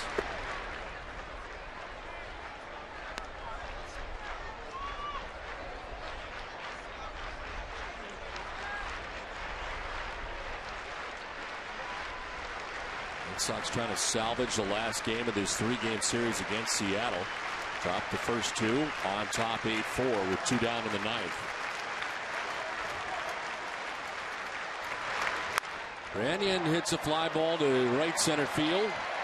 Drew and Ellsbury coming in, and it'll be Drew who makes the catch, and the Red Sox win. A 5-run 7th inning. The Red Sox come away with the victory at home against the Mariners. They do salvage the final game of this series, as the Red Sox win at 8-4 and end up with 3 home runs in the game today. Pedroia, Ortiz,